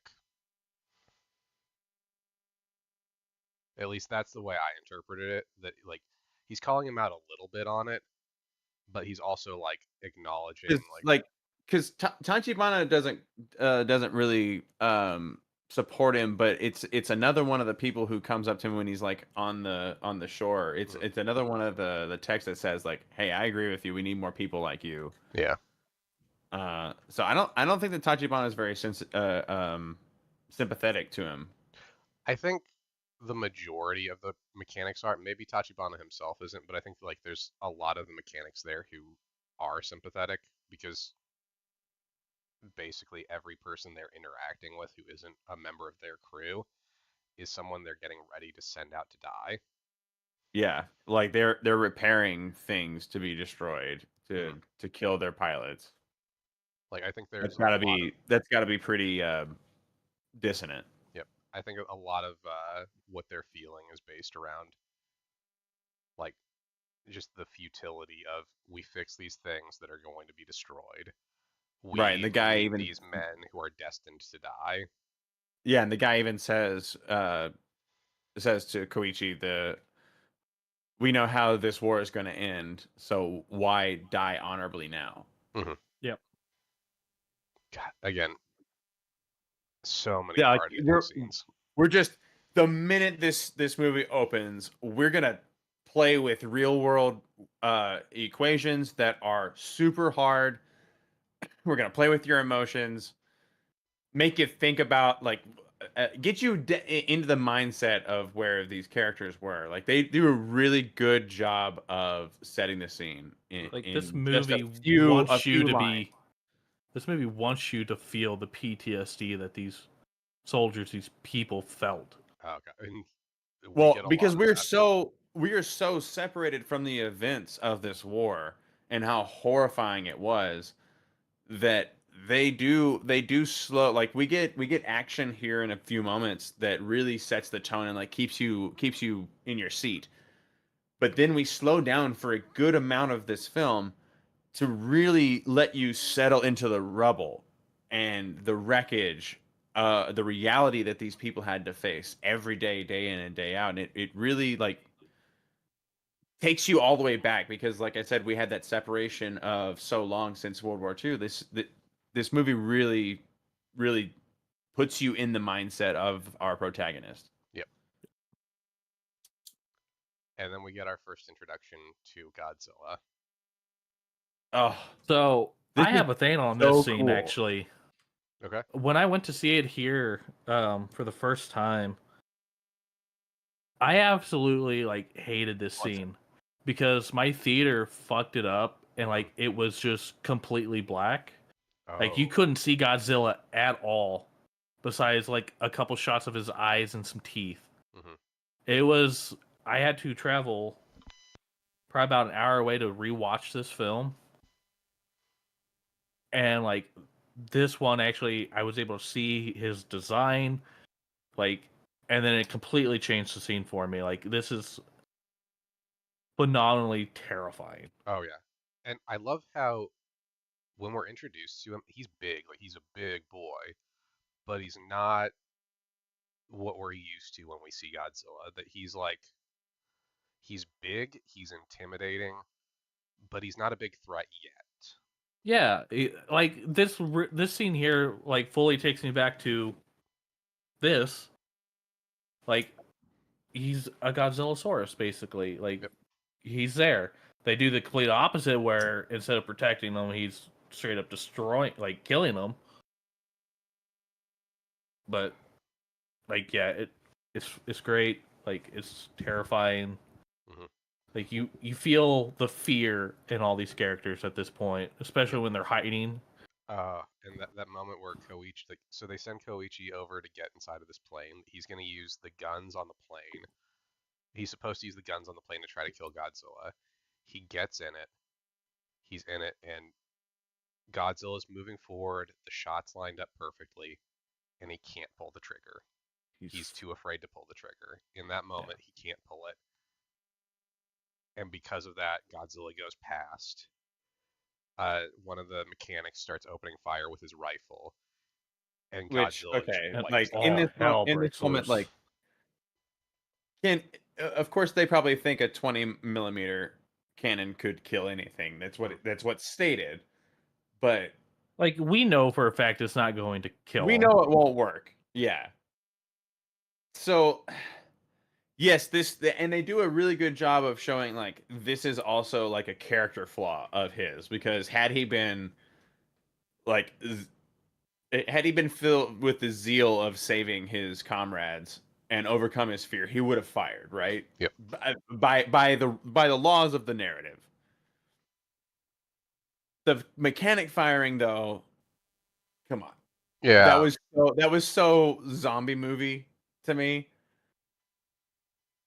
Maybe if there's a low point to this movie, it might have been that.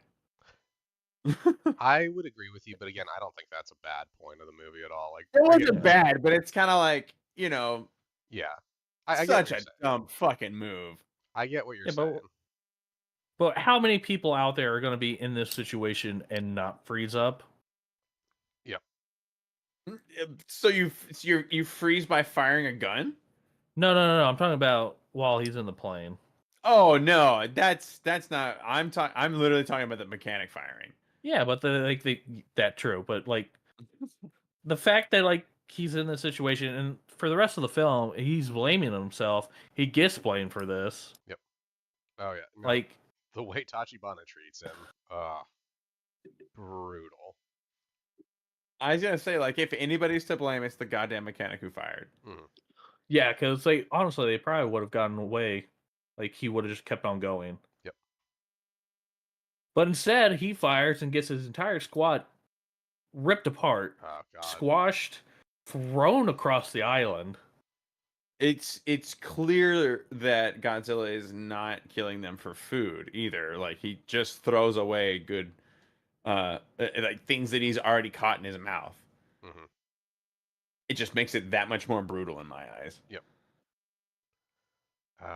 But honestly, like, this design of Godzilla might be my absolute favorite It's a damn of good design. of literally, because I'm just gonna say this is the closest interpretation we get to 98 Zilla.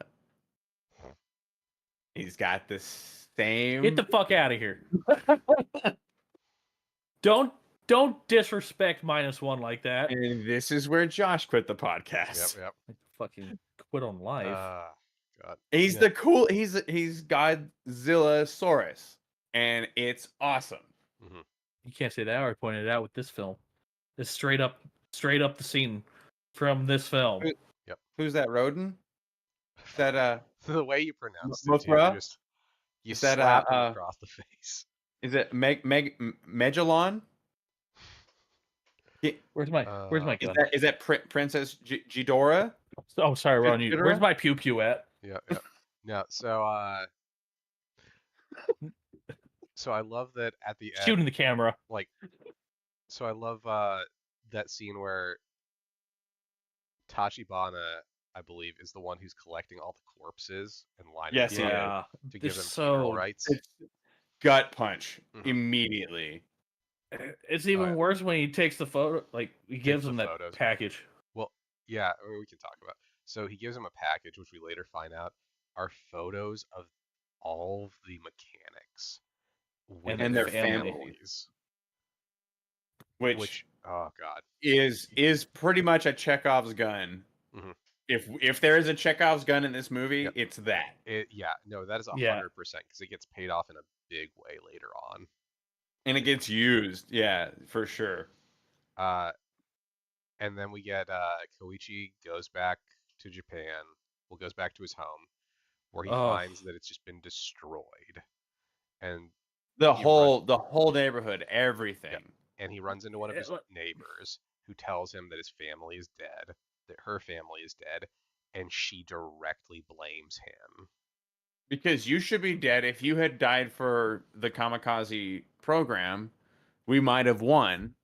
and Is then, kind of the sentiment like you didn't do your duty for our country. but this is like another thing when you say like you said earlier, we were so disconnected from when we are into World War II. Yeah. Like when we think about it, we think about we just dropped the 2 bombs and that's it. We didn't.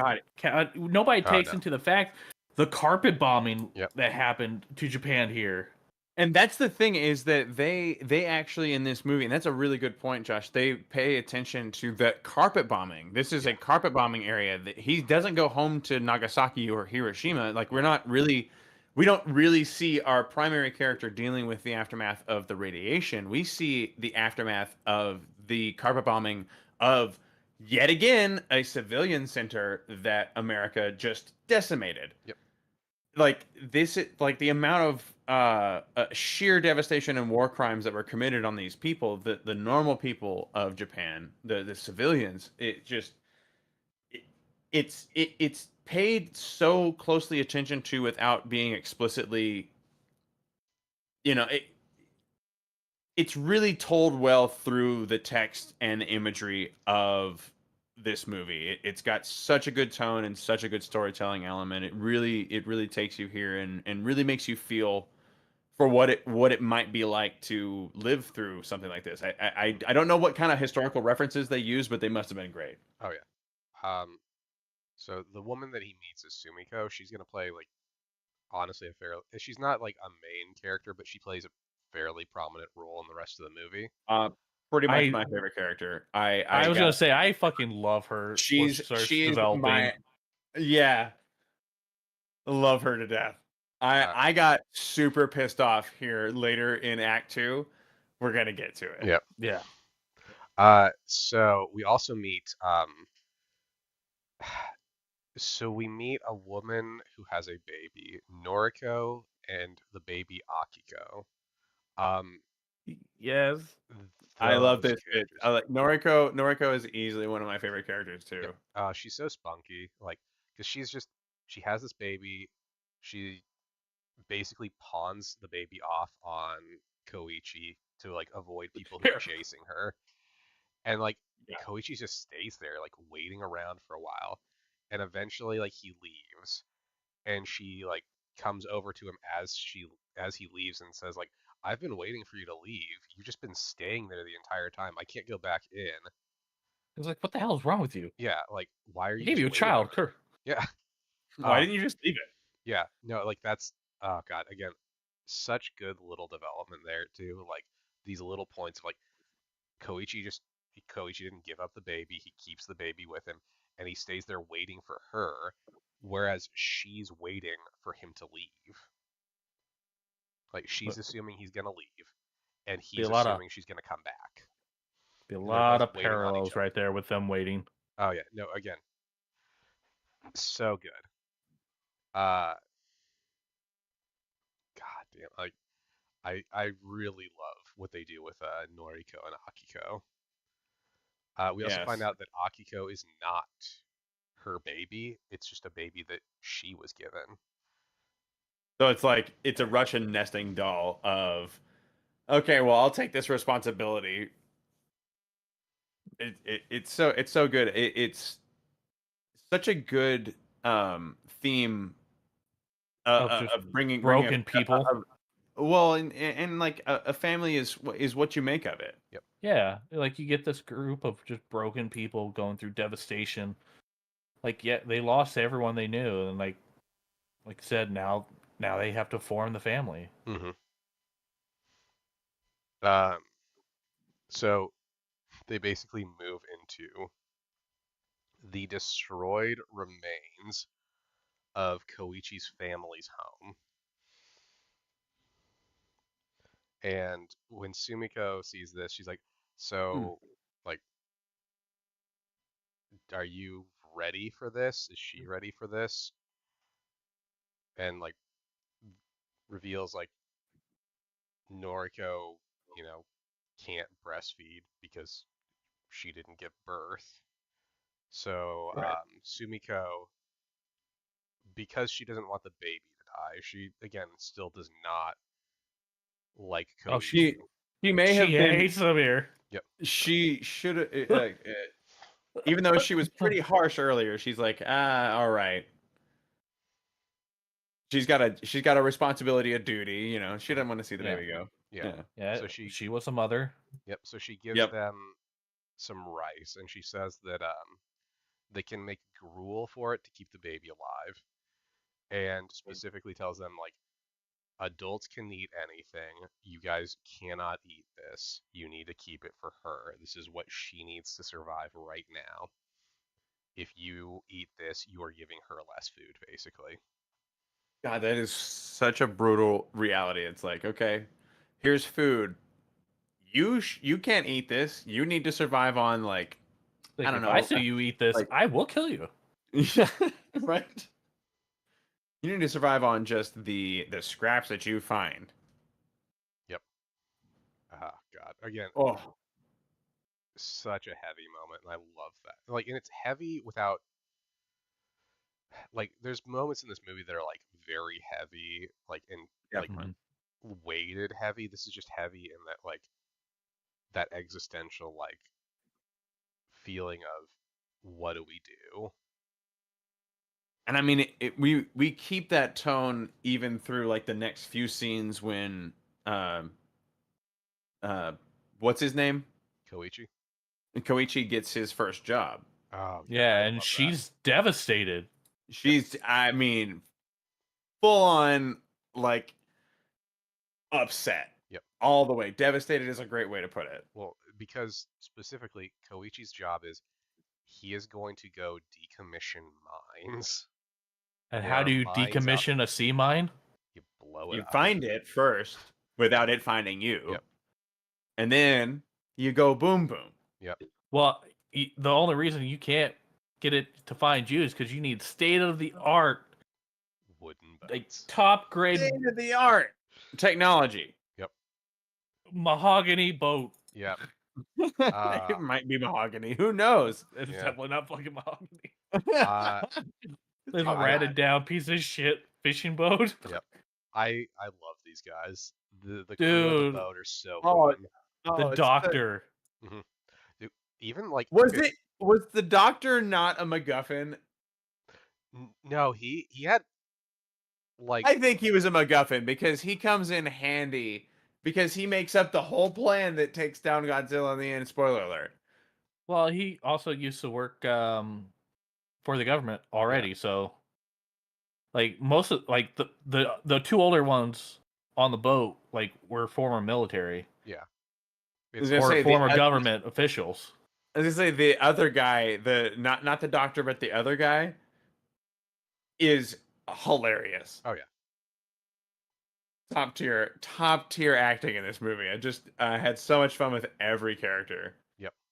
Oh no. And I like the kid too, like the young guy The 'cause kid, oh dude, in the end, man, that scene with the kid was one of those moments where I teared up too. yep. Well, I love like that he really doesn't get it right away too. Like No, yeah, Yeah. he doesn't get. He so doesn't get it yeah, that he fucking makes the same mistake yeah, that they were trying to. We're gonna get there. yeah, no. No, it's so good. Also, quick side note for that. He was a Sentai actor at one point. He played the Blue Ranger in a full season of a Sentai. The kid? Yeah, Oh, Well, okay, yeah, yeah. He was cool. in Go Kaiju, which was like considered one of oh, the most popular Sentai series. yeah. Yeah, yeah. Oh God, the stuff on the boat is really great too. Like, because Koichi gets to prove his worth because he can take down the mines faster than the rest of them can because he With has fewer training. shots. Yep. I love how they're like, yeah, and just missing everything. Yep. Like, no, you gotta do it like this. God, I again like The everything. rounds that they're firing must be enormous too. That clip size is giant. Yep, Well, it's just a 30. everything on that boat is good. Like A every scene 30 on that boat. millimeter? 30 caliber. It is 30 not out a 30 6. cal. It is not a 30 at 6. Absolutely 30 out not. 6. Absolutely not. That is so like It is minimum 50 cal. It is an assault rifle. It is dangerous. Mm-hmm.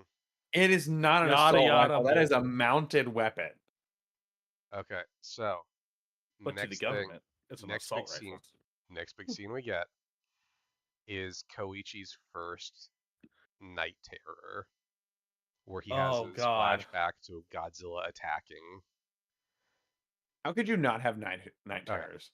Oh yeah, and Noriko goes to check on him, and he has this panic attack because he's not sure if he's still alive. Like he's worried that Do we he's get still that there. that early? Yeah, Yeah. he's worried Oh that my- he's still at that island and that everything that's happening right now is just him dreaming. Yeah, Oh you my think this is god. his That would hell. be that would be so disturbing. To Ugh. physically throw him across the room to get him off. Yep. You need to come to your senses, man. God, no, that's such a heavy scene. Like, and that's the first time you find out that the package has all the photos of the mechanics and their families. Oh god, yeah, no, like, because it's just this huge gut punch of a scene.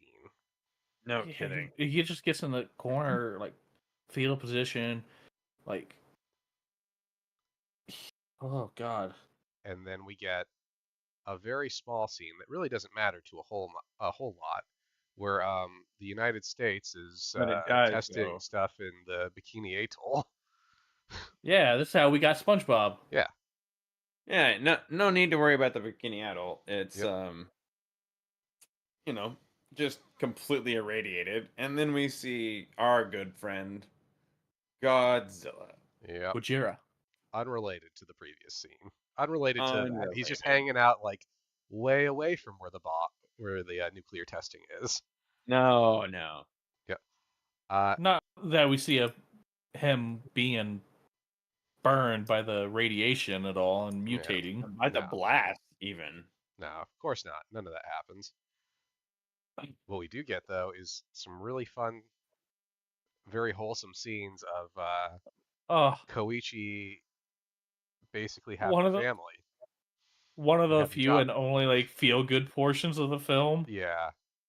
Like Noriko gets to be a mom. Pretty great. Koichi gets to be a working man.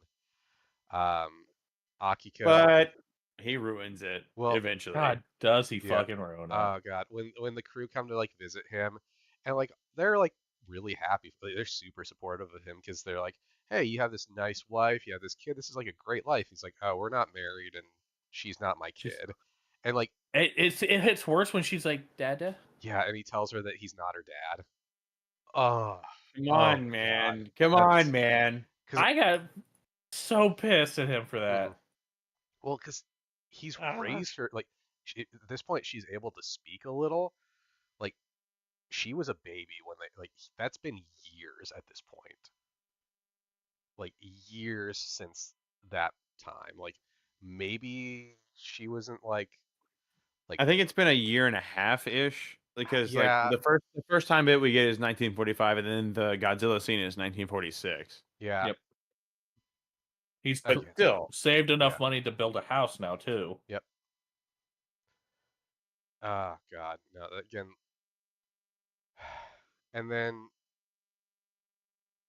like they tell him, you know, fate has brought you guys together as a family, and he just can't quite let himself have that. Like he can't truly accept He- that. Yeah, he doesn't believe he deserves it yet. no. And he won't for a really long time. But Noriko, like, because you know he can't accept that they're a family, she has to like. She goes and gets herself a job in Ginza. She's so happy with herself in this scene, and I loved it. Yep.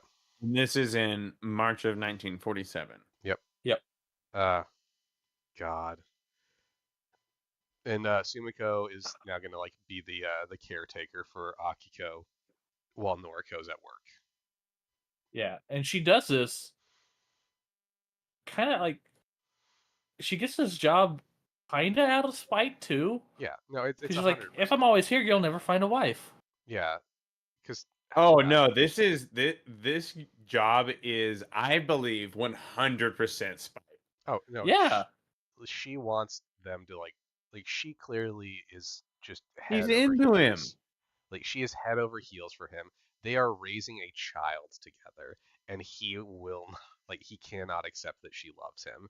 So this is her No, saying, well, if you can't accept me, then I need to like give you the option to find someone and maybe give myself the option to have my own life too. Like he just cannot accept that she loves him. it's terrible. Yep. and I mean, hell, he This even begs like, kills you don't need this to. You don't need to. Hmm. this shit kills me. I'm like, oh, this is the kind of shit that I talk about in our other anime reviews. I'm like, just can we not be allowed to be happy? Not Yeah. with the emotional baggage he has right now. Yeah. He loves her too. We know we find this out later. It's like, I couldn't commit because of Yep. these reasons, but I His always loved you kind of shit was yep. going on. It's like, then come No, no, on, no, man. No, Come because no, it's on, fine. man. It's fine. Let's his get to war the isn't real over. emotional part here soon. His war's not over yet. So Yeah. oh god. So we get Godzilla is moving towards the Kanto region, which hopefully Professor Oak is ready for. Damn it! You beat me to it. Yeah, Fuck. I saw that coming a mile away. We didn't even talk about it, and I knew you were gonna make that joke. Well, Yep. And Godzilla has destroyed this destroyer. Ah, Eh, what? So the boat crew are like going around and they've got two mines that they've managed to secure instead of destroy. Well, is this before they come across the ship in the middle of the ocean that's just fucked up? Well, no, so that's what I'm this saying is right is before. that was just it's a destroyer class, I think, that was destroyed, and Yeah, they've because got their two we're mines getting with them. a montage here, basically.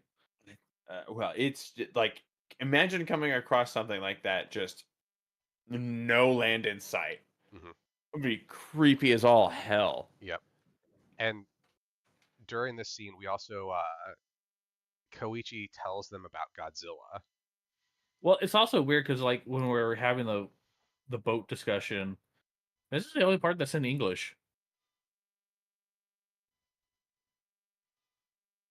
Was this part in English? Yes, when they go to black and white, they're showing photos and everything in the boat, saying something happened, the story got destroyed. Yep. It's in English. What? Yeah, we're going through the eyes of the Americans here, like because it was their boat destroyed and all that. Yeah. I So believe. yeah, Oh, we get that part. Where yeah the Oh, okay. yeah we get like English like news report and stuff. Oh, yeah, yeah. Yeah. I thought you meant the No. our protagonist and everybody started speaking English. And I was No. like, I don't remember that. No. Yeah, no. It was just a real odd, like, huh. Uh, It's not uncommon for Godzilla movies, right? I Aren't mean, there, like, one of the first movies you all had me watch had an entire um, cutaway to the Americans, and they were speaking English. yeah. I mean, it's kind of common to like if characters are supposed to be speaking English, they speak English in these movies. Are you shit talking Biolante again? Sorry, what's that? I don't know what that is. Yep. Hmm. So, getting back on Did we track. review that? Getting back on track. We He's like, find "Go." out that there's a gag order on anything related to Godzilla. They're not supposed to talk about anything to do with what they're doing right now. This seems to be a through thread. And dead fish start rising out of the water, which Koichi knows means that Godzilla's there. Yeah, because they're deep sea fish. They got shot up with Godzilla swimming. Yep. And Or is it the radiation? No. It's decompression. Yeah. Their innards are actually coming out of their mouth.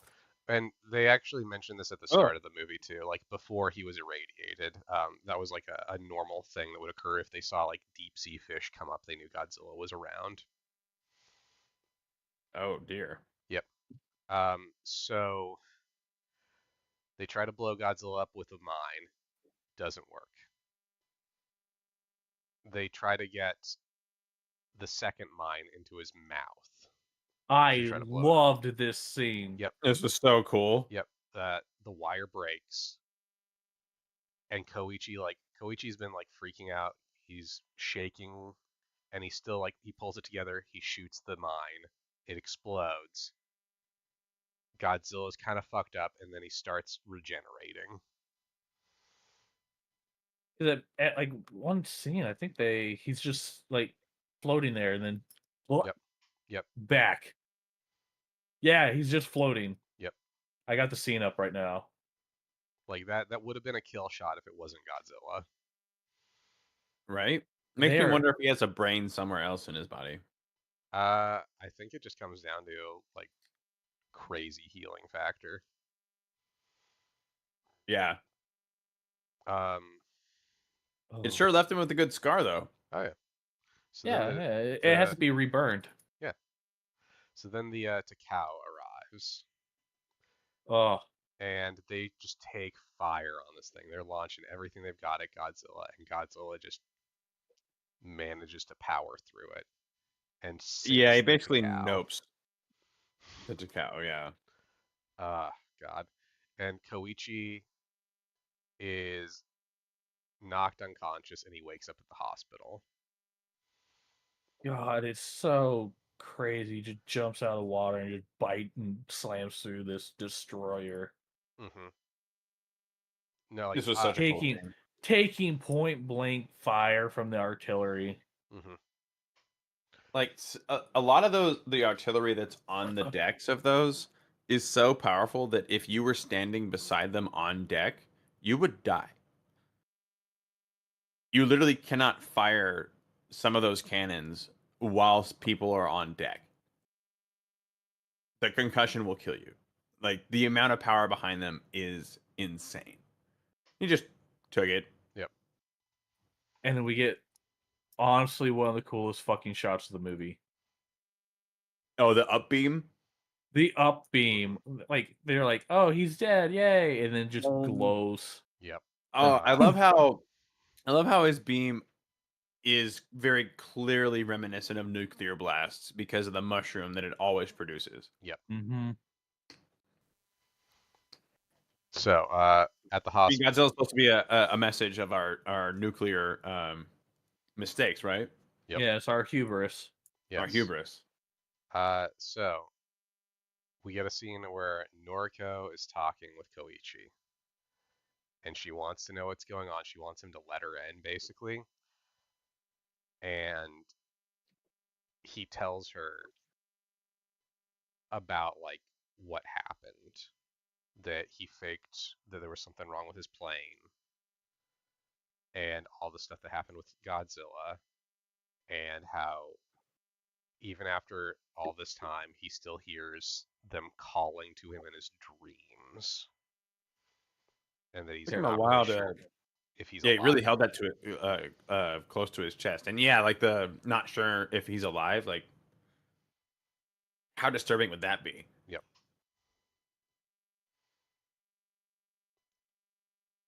And he wonders if he's allowed to dream again. Oh God, like, oh, this is such an emotional gut punch. Like, oh my God, all this stuff is so, oh, it's brutal. I agree. And Can I finally live my life? yep. And then Godzilla gets to the mainland. Noriko's at work, and Godzilla goes to the mainland, and Koichi finds out that Godzilla is going to Ginza, where she works. And the foreshadowing pays off. Yeah. Yep. God. in the That worst way. And Yep. then we get the trailer shot. Yep. The train. Oh my God. Oh Yeah, God. the train flying and just landing right on the tracks. Like, good shot. Yep. And then we get it. We get the theme. Oh my god, dude, we get the theme. Yeah. Yeah. Bum bum bum bum bum bum It's so well earned. bum bum bum bum. It's so earned. Womp, womp, womp. Ah. So that scene where she's like hanging in the train, hanging on for dear life. Oh was wicked. god. Oh yeah. Yeah, and she drops into the water. She's so lucky he went over water. Yep. Ah man. And I also love the newsmen, like the reporters who are reporting. These fucking dumbasses. Yep, they're reporting like on top of a building. Yeah, As that felt like comic relief for sure. yeah. Well, I mean, it's comic relief for like a couple of minutes until they're all dead. But like, oh my god, this scene feels just like Godzilla PS4. Just him crushing through buildings. Yep. Yeah. So fucking cool. Yep. Yep. We need some more Godzilla games. So Noriko running through. Well, she's walking through the street at first because she's. And then Just a light stroll. Yep. Godzilla's approaching. Koichi finds her. He's managed to get to Ginza in time. He finds her. They run. Probably the most unrealistic part of this whole movie. Yep. Missiles hit. Godzilla's spines start to extend. He's about to do the atomic it's breath. fucking disgusting how they Yep. just jerk out like that. Yep. He does the atomic breath. And so I didn't mention this earlier. So at one point Noriko talks about how like her parents told her to survive and like they saved her. And in this moment, as like the blast goes off, Noriko pushes Koichi out of the way. I got so mad. I got so mad. I'm like, I literally like moments before this happened. I felt my heart hit my stomach. Like it just dropped. I looked over at John and I'm like, don't do this, movie. Don't do this to me, movie. What does it do?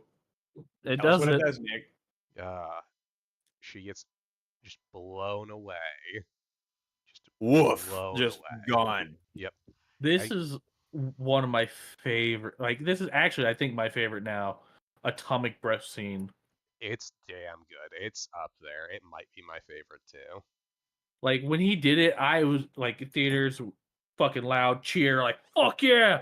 And then they hit you with that devastating like crowd scene, like you are part of it, and you're like, oh shit, we are part of this devastation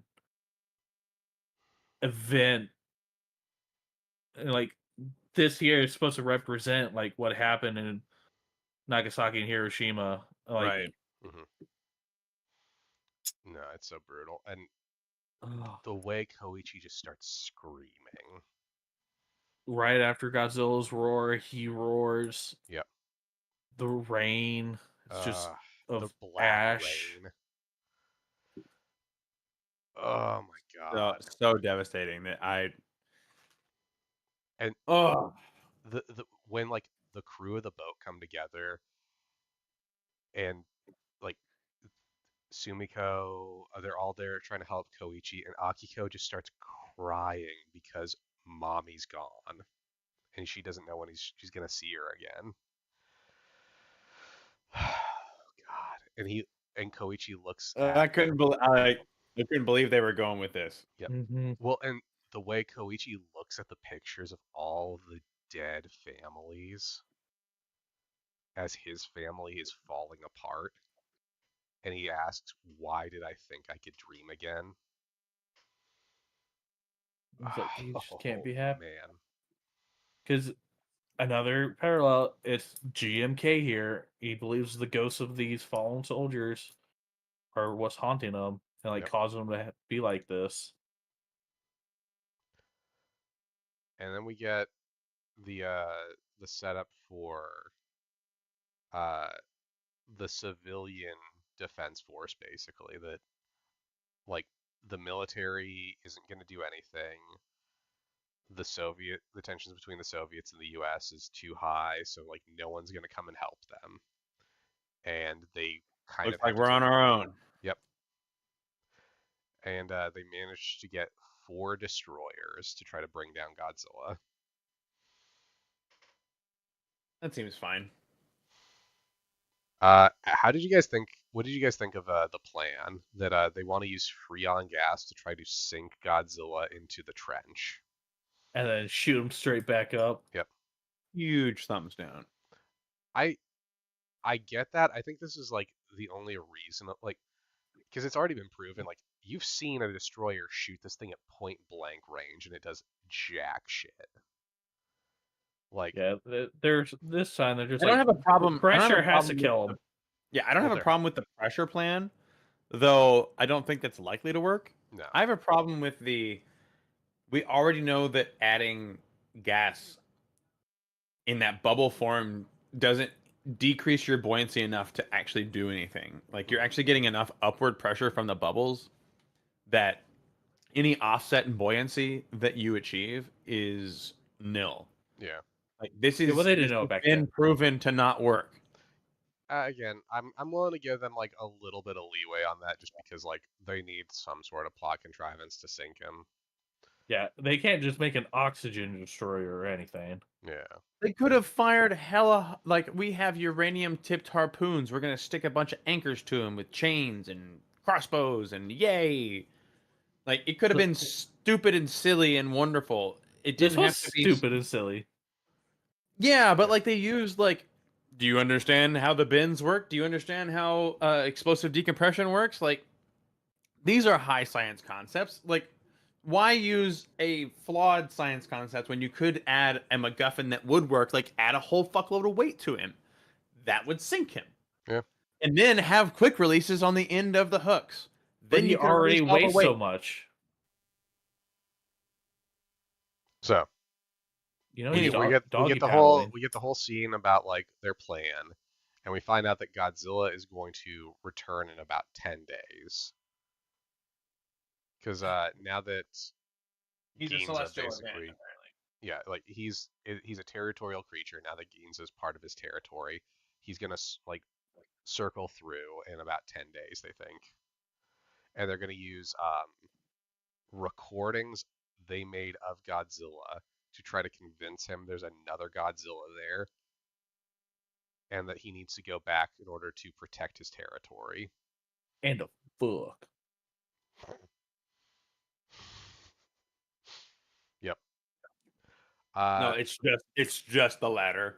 Yeah, no, it's 100% just the latter. Yep, he just wants to get some. There aren't many of his kind. Yep. Got juicy. So we also get Koichi wants to get a fighter. He wants to get a plane to help draw it to the bay in case it goes to shore.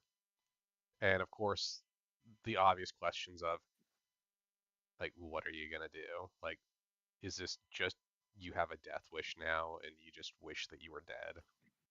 Like now that Noriko's gone, now that like the weight of everything that's happened is on you, like is this just your way of It's his leaving? penance. This is how he makes amends. Yep. And we get that my war isn't over yet. Feels like something you'd hear out of Call of Duty. Yep. Uh so that plane is dope as fuck. Real plane too. Yeah, I know. I actually one of my friends that I watched this with when I watched it in theaters the first time, like was real into that sort of thing, and he brought up that was like a real plane that actually they had made for the war. Yeah, I had to actually bring that up to the group I went with too. They're like, that plane was stupid. Why didn't they, use a real like design? Like that No, they was. did use a real design. The Mhm. thing is, there's a reason why it didn't continue. Yeah. Because it was real stupid. Yeah. I appreciate it that they brought in like an actual design. And Yeah, it was super great. yep. but they need somebody to fix it. And so Koichi pushes that it has to be Tachibana. The Tachibana is the only one because it's basically him trying to make amends. Yeah, this doesn't have any other reason other than personal. Yep. This is entirely like Koichi needs Tachibana to see that he's trying to fix things. And the way he gets Tachibana to show up is he sends him hate mail. Haha, your friends are dead. Haha, And you it's your did it. fault. Yep. And so, of By the course, way, I have a Yep. I have a shit and just ready for it to be repaired. Yep. Yeah, so So, this is my way of giving you a job offer. yep. You're hired. Fix my shinden. And Such a cool name for a plane too. Shinden. so he manages to convince Tachibana. Tachibana shows up, and he's able to fix it. Like he knows he can fix it, so they go about working on it. The destroyers are loaded up to prep for the eventual Godzilla attack, and they found Godzilla.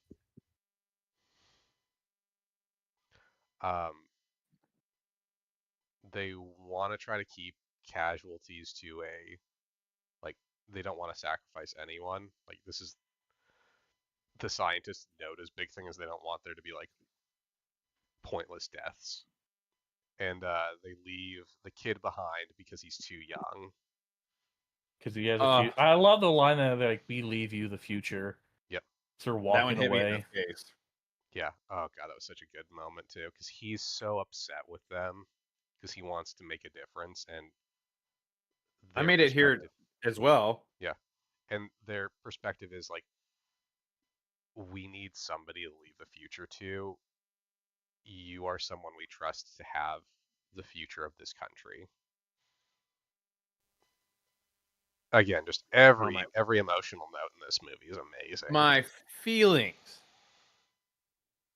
Oh, so good. We also get like a little scene where Tachibana is looking. I wrote Tachibana looks pensively at the cockpit. That's super important. Yep. Yeah. Yep. So Koichi This goes. you could have seen this one coming. Yeah. They foreshadow it. He's gonna sabotage it.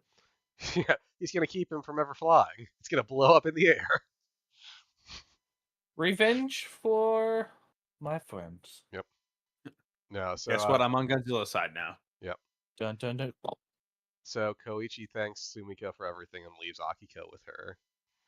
Dun, And dun, dun, dun. leaves in the middle of the night with like leaving a package full of money. That's not ominous at all. I'm trying to remember. I think before this, earlier in the movie, I think Tachibana sees a picture of Koichi with Noriko and Akiko, because that's super important too. Yeah. As when he's Doesn't he see it in the cockpit. Yep, in the cockpit, yeah. Because that's when he starts telling him like how to use the ejector seat. That when he originally looked in, that's what he stares at. Yep, that's a little bit later on, but I wanted to mention that too because it's really important. Like all these like the photos of families play a huge part in this movie. But yeah, so he's talking about like all the stuff. Talks about the bomb, and then like we cut away as he's still talking to Koichi. Akiko goes over to Sumiko, giving her a letter and the money,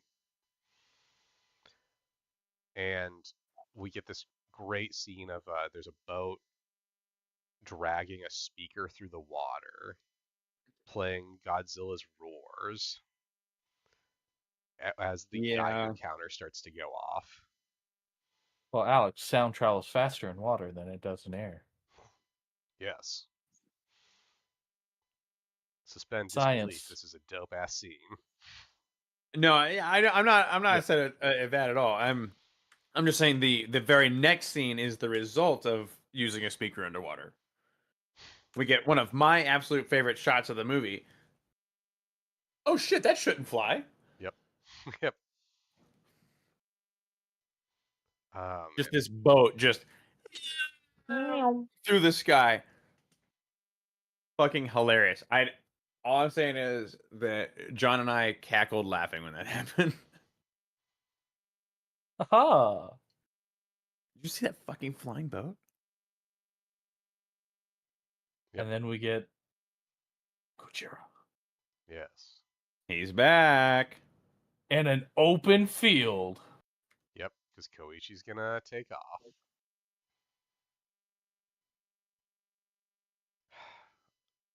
All right. So like, I'm I gonna have be to go honest, back. It's like I don't remember if the dog makes it out or not. Because they do show like a dog running. dude. I'm gonna be I don't think honest. they Like, kill the dog. my notes get like, I still have like a decent amount of notes for this part, but they start to get a little more scattered because I got too invested in the movie at this point. I got too reinvested, so like, there's like a couple points I'm sure I missed writing down because I was just like zoned in.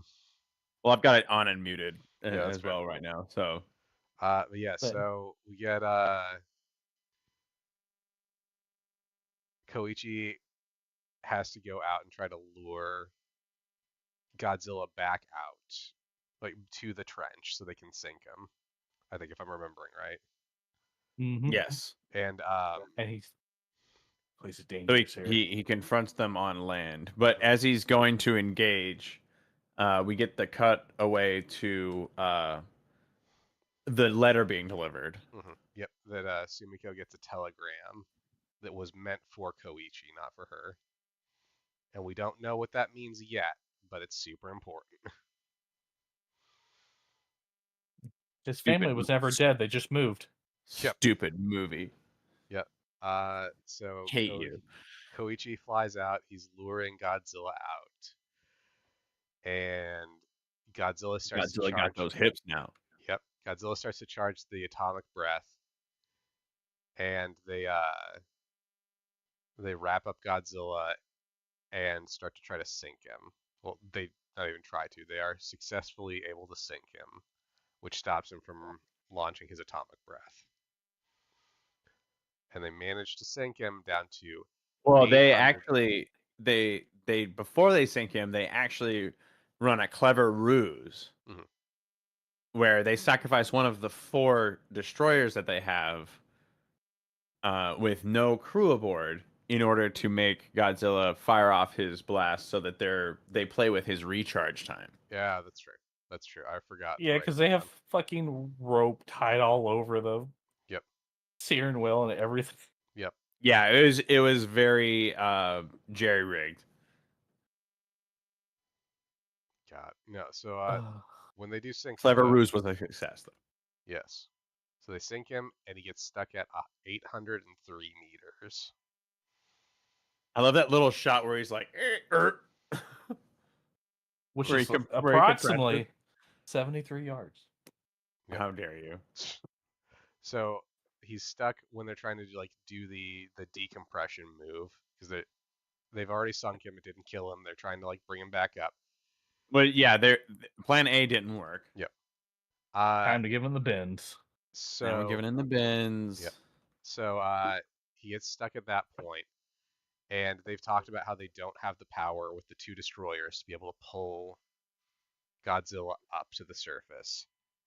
And then the cavalry shows up because the kid comes in with all the tugboats to give them some extra pull to try to pull Godzilla to the surface. The big hero moment. Yep. God, that was such a good scene. He's so truly happy great. with himself. I'm like, oh, well, he's back. Yeah, I mean, It's so silly. They just like, okay, all right, bring it back. Okay, throw me the rope. All right, we got you tied on. yep. So they managed to pull Godzilla to the surface. Godzilla is in pain, but he's able to power through. He starts prepping. His skin's pretty mottled. Oh yeah. He starts prepping that atomic breath though. Oh, And we God. get this And moment of silence where everyone's kind Did of we ready lose? to die. And then Koichi flies into Godzilla's mouth. And he put a big ass bomb in this thing. He was planning on going out no matter what. Yep, he thought he was going to go out in a blaze of glory, and then we get the Yeah, plan flash. to. Then we get the flashback that Tachibana had installed an ejection seat in it. You know, Because, like you do.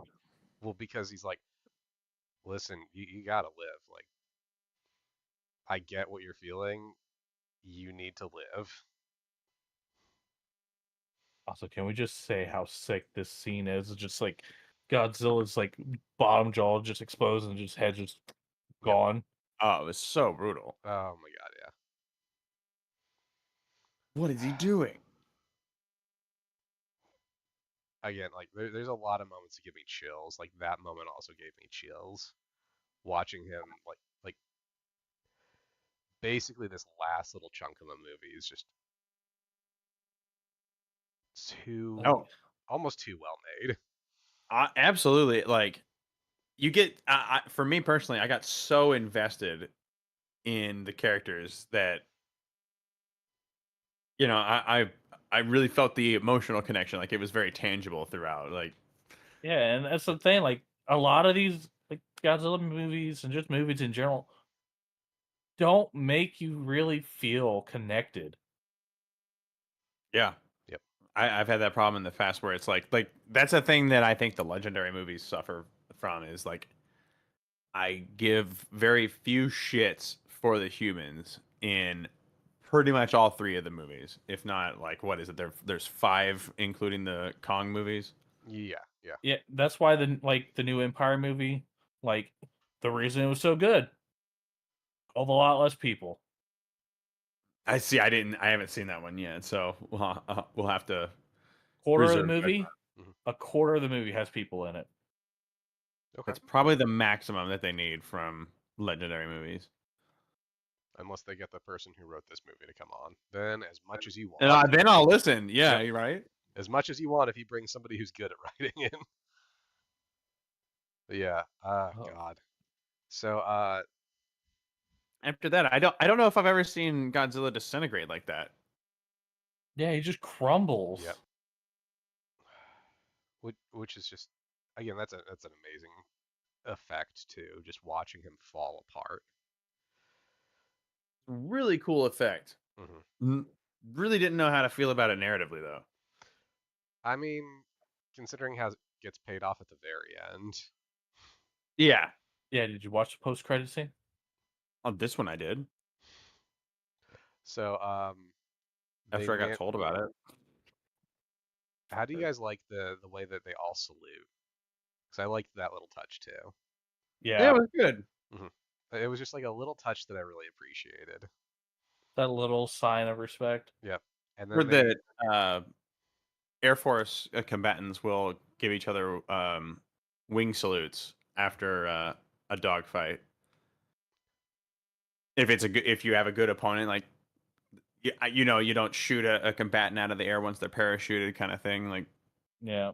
that kind of combatant respect was shown there. I think that was pretty cool. so then the boats get back to shore and Dude, Sumiko this runs up scene. with Akiko to give Koichi the telegram. And Koichi rushes over to a hospital with Akiko because Noriko is there and she's still alive. Oh my god, I was so relieved Hmm. when I saw her face. Yep, he comes in, they look at each other, he rushes over to her. Is this war of yours over? And he just holds her and he says yes. And that's such a And then we beautiful get the scene. scene. Yep. And then we get see the back of her neck. turns out her name's fucking Erica. Why would you besmirch this character that way? She's gonna be the next villain. Why would I you this hope not. no. I hope they do something Ab- more interesting than that. Absolutely not. I reject the premise. Nope, But yeah. she's Biolante. Yeah. So we I reject the premise. no, You heard it here. She's Biolante. Josh, you're wrong. Josh, There were shut buildings there. up. She's gonna end up being concrete. Oh my god, that's even better. Yep, from Gigabash. She's gonna be a big No. building monster. No. She's No. gonna spit out orbs to heal people. Yep. No, it's Why? Why do these things? I just don't know. no. Again, it's such an emotion. Like, there's so many in that like really brief scene. You get such an emotional high of like them being reunited, only to see that and realize like she's basically doomed. Yeah. She Like, No. it's the issues of the G cells and the radiation. mhm. She's No, how dare you? There will always be a lasting effect of this on her. No. Happily ever fin- after. he finished his war. Hers has begun now. No. It And wasn't then- post credit. It was pre credits. Yeah, and then we get Jerk. that scene where the remains of Godzilla begin to regenerate. And Because that's you how, fucking always knew eye. they would. God, the eye. yep, and that's how the movie ends. This was an amazing film. Like, there's a reason it won. I mean, like, obviously, like, it won an Oscar for VFX, but like, Final, the genuinely, first it Godzilla should have won Oscar. more. It should have won more, in my opinion. Like, Yeah, that was an right? amazing. Oh. What a good overall picture. Hmm. Yeah, this goes from being a movie to an actual film. Yeah, no, this is a Yeah. film. Yeah. This is. There are. This movie has so many merits to it. Like, it is so does. well shot. It is so well written. The acting is amazing. The direction is tight. Like, everything feels good in this movie. There wasn't like a whole lot of pacing issues. Like all the highs and lows of the pacing felt very on purpose. Mm-hmm. Like, this is a huge labor of love movie. Yeah. And the fact that this movie was made with like a A way, shoestring budget. yeah, like a way smaller budget than the 15 legendary, million. the legendary Godzilla films have like 10 times the budget at least and can't put a movie together nearly this quality. No, not at all. Goddamn, like, again, this is, So they did get Bryan Cranston and he was in that movie for a while. several other big name actors, including Bill oh, Skarsgård. what's his name, Nick? I forget. Alexander Ken Skarsgård. Watanabe, yes, of course. The man who, yes. when he dies, I have to stop watching the movie. That movie ended about half an hour in when Ken Watanabe died.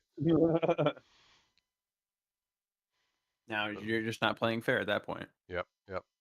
But now you'll never understand the beauty that is Go Go Gojira. Oh, goodness. The theme song they made for after that. Jesus Christ. I'm glad I missed that. I'll have to watch it eventually for this podcast, but that's about it. If I have to suffer through Gunhead, you have to suffer through Legendary. Alex, you didn't just suffer through Gunhead. You were going to suffer through Gunhead again. Once a year. We're going to watch it again next year. No, Once a year. Not We have doing to- this. We have to watch it until we figure out what the fuck it is. Yeah. We will eventually No. understand that movie. No, absolutely no. We are already leading experts on that film, unfortunately. Yeah, it's Because already a on. niche exists doesn't mean you need to fill it. The Patreon goal has already been met for this. No bullshit. It has. The goal It is has. $0. And I put in No. 5. No, I did not agree to $0. Joke's on you, you didn't have to. Yep. All right. Part of the contract. God damn So Read yeah, the fine print, bitch. it. so yeah, this was an amazing movie. I don't know what else to say on this. Like, the way It's it is paced, the fact that I know for sure I've cried at least 3 times watching this movie, and Yeah, every same. Yes. every time I cry during like that last scene where Koichi goes to the hospital. Like, Ugh. Oh man, I swear to God, I was screaming earlier, like, "Don't you do this to me, movie." I needed her not to be dead. yep. I needed it. Yeah, And she's how not dead. dare She's gonna be much worse. I will fight you. So I will say that this might have been my favorite energy breath. It's damn good. It's this or Shin. Shin has a great one too. Shin has an The amazing one too. fuck you mean energy breath? Nuclear, whatever. Fuck your face. Atomic. Atomic. Fuck your face. Atomic breath. Fucking. But yeah. Shin was pretty metal. Oh yeah. But this one I think had the fact that it always made a mushroom cloud. This one might have been the best. Yep. Just The such a good movie. Shin's first atomic breath was top tier. The one where it's the fire and the smoke, and then it gradually. Then it's And that it musical focuses. tone they put in that scene as well. Mhm. That was good. That's too. what makes it so fucking good. And then they went like back spine lasers. I think Halo. that like subverted my expectation enough. I thought it was cool. Yeah. I mean, I can't say much. I have a Shin Godzilla figure. It's one of my favorite designs of all. It's a all damn the good design, Godzillas. yeah. It's a damn good design. God, this -1 was up there, man. Hmm. I love the way -1 looks too. Like, Yeah. again, It really sucks that his figures are so fucking expensive. it's what I've heard. I've heard it runs you quite a Eh. lot of money. Oh wow. Uh-huh. They had a real nice black and white one too. Ooh, I bet that was cool. Gotta Uh-huh. get the 3D print files. These things were like $1,000. Ooh. Woof. Yep. But yeah, with that, we will call this episode an end. I'm trying to think. I think our next movie has to be Mecha Droid. So we have a short movie. A droid. Mika Yeah. Droid. I'll double check, but I think that's the next The movie. hell is that? It's It's a a short movie. It's short. It's real fucking Yeah. short. Yeah, 2 hours, 45 minutes, and actually, 20 seconds. no, I'm gonna move some stuff around. Next time, we're gonna watch Shin Rider. Yes. You get to watch one of the other really good movies from this last year. Yeah, we're gonna get you 2 good movies and then a shit one. Yep. In Kamen Rider? Yeah, it's on Yep, Amazon. Shin Rider. It's on Amazon. You are already familiar with the setup of this movie. I don't know how I feel about more Kamen Rider. We'll see. It is literally that first original Kamen Rider episode. But every time he punches somebody, there's just a spout of blood. What Kamen Rider? I hope he does the bike jump from a standstill. You're gonna get a lot of really great moments. That's all I'm gonna say. The spider design is pretty dope. Goddamn spider. Yep. Fucking menace to society. Anyway, with that, we're gonna call this. Tune in next time. Bye.